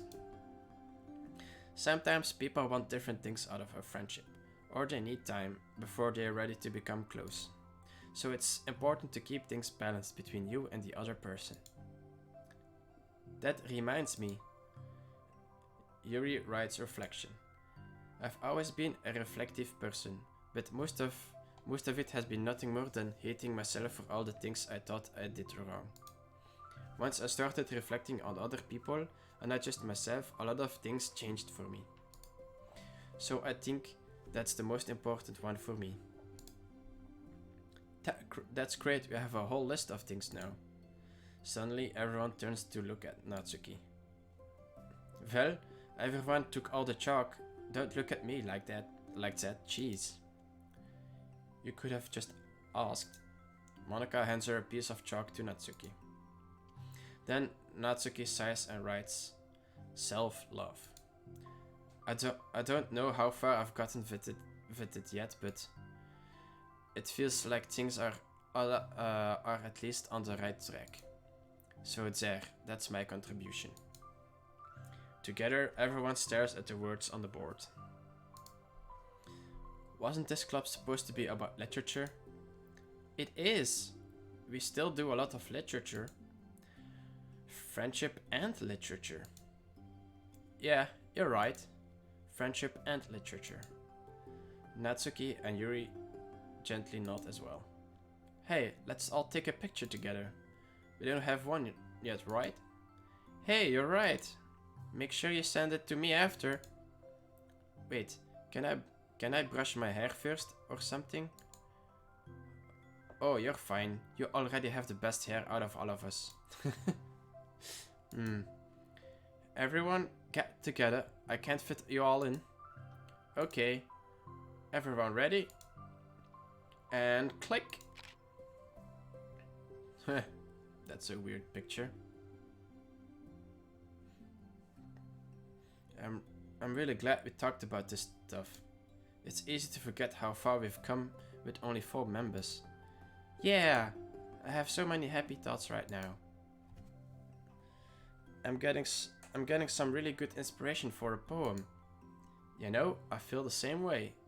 I kinda want to get some writing done. Me too. I think I would like that as well.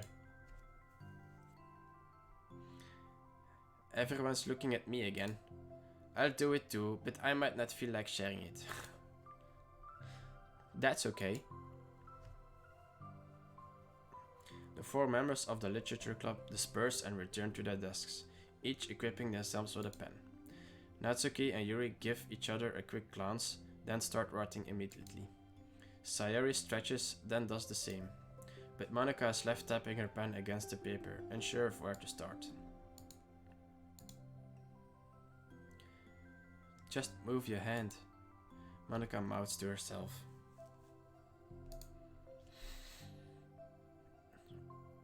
Right the way into your heart. Her mind full of thoughts, memories and inspiration, Monika navigates past her mental barriers and begins to write. It doesn't matter what, just that it's something new. Oh, okay.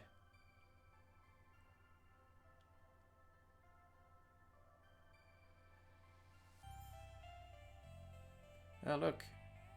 It's our house and Sayori's. Oh, hey, is this the credits or something? Oh, it is! Look at that! And some cool music in the background. Now time for lore hunting. What do you mean?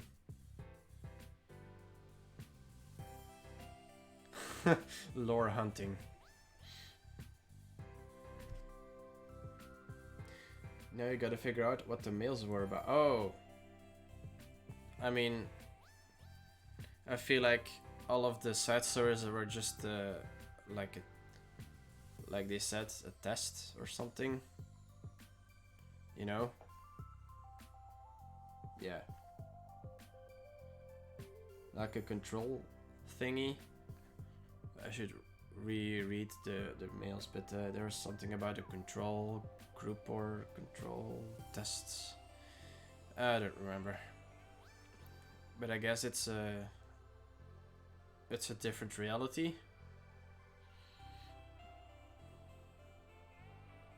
So yeah. The last one was actually really short, come to think of it.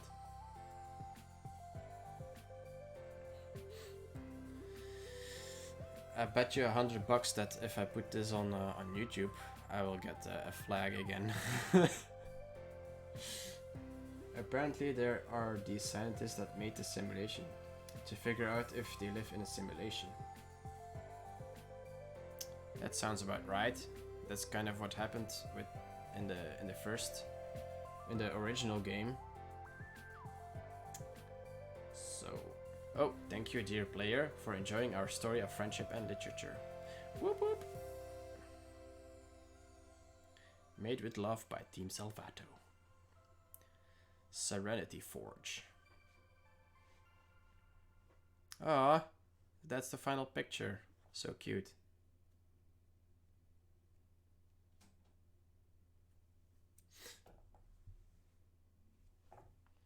Oh, there's mail and music. Stories of friendship and literature. Huh. I think I got an achievement too. Yeah, finish all side stories. Nice. I have a new picture. It's probably the last snapshot. Wait, what? They have silly faces? Heh. This one is cute as well.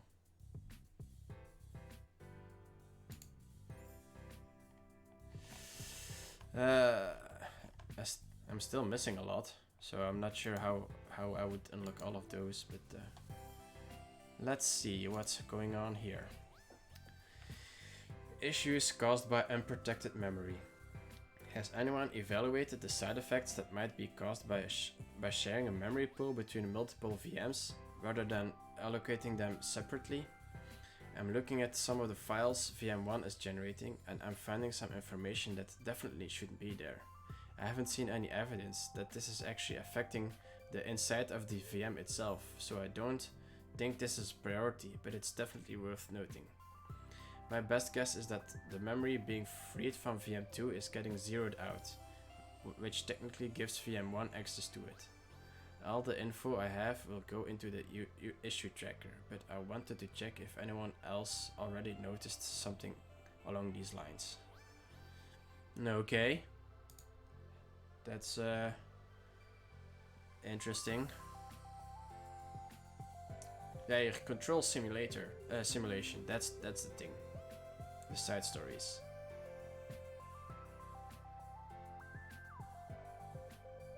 Five different universes in total, with 3 or 4 of them created and then destroyed by Monica, of course. 3 or 4. Huh. It's funny because I keep wanting to speculate on which is the real one, but they all are. Okay. Also, the fact that we are not part of the last one, I guess. So, moral of the story: not having a boyfriend fixes everything. Okay, no. I guess that was enough DDLC for. Yeah, forever, I guess. Next week I will be doing a horror game. Looking forward to that one. I have no idea what it's gonna be. Actually, I'm probably gonna try and 100% this, but just off stream. So yeah, there you go. Yeah, for anyone still watching, Glenn, probably you only. Thanks for sticking around, and I'll catch you on the flip side. See ya, man.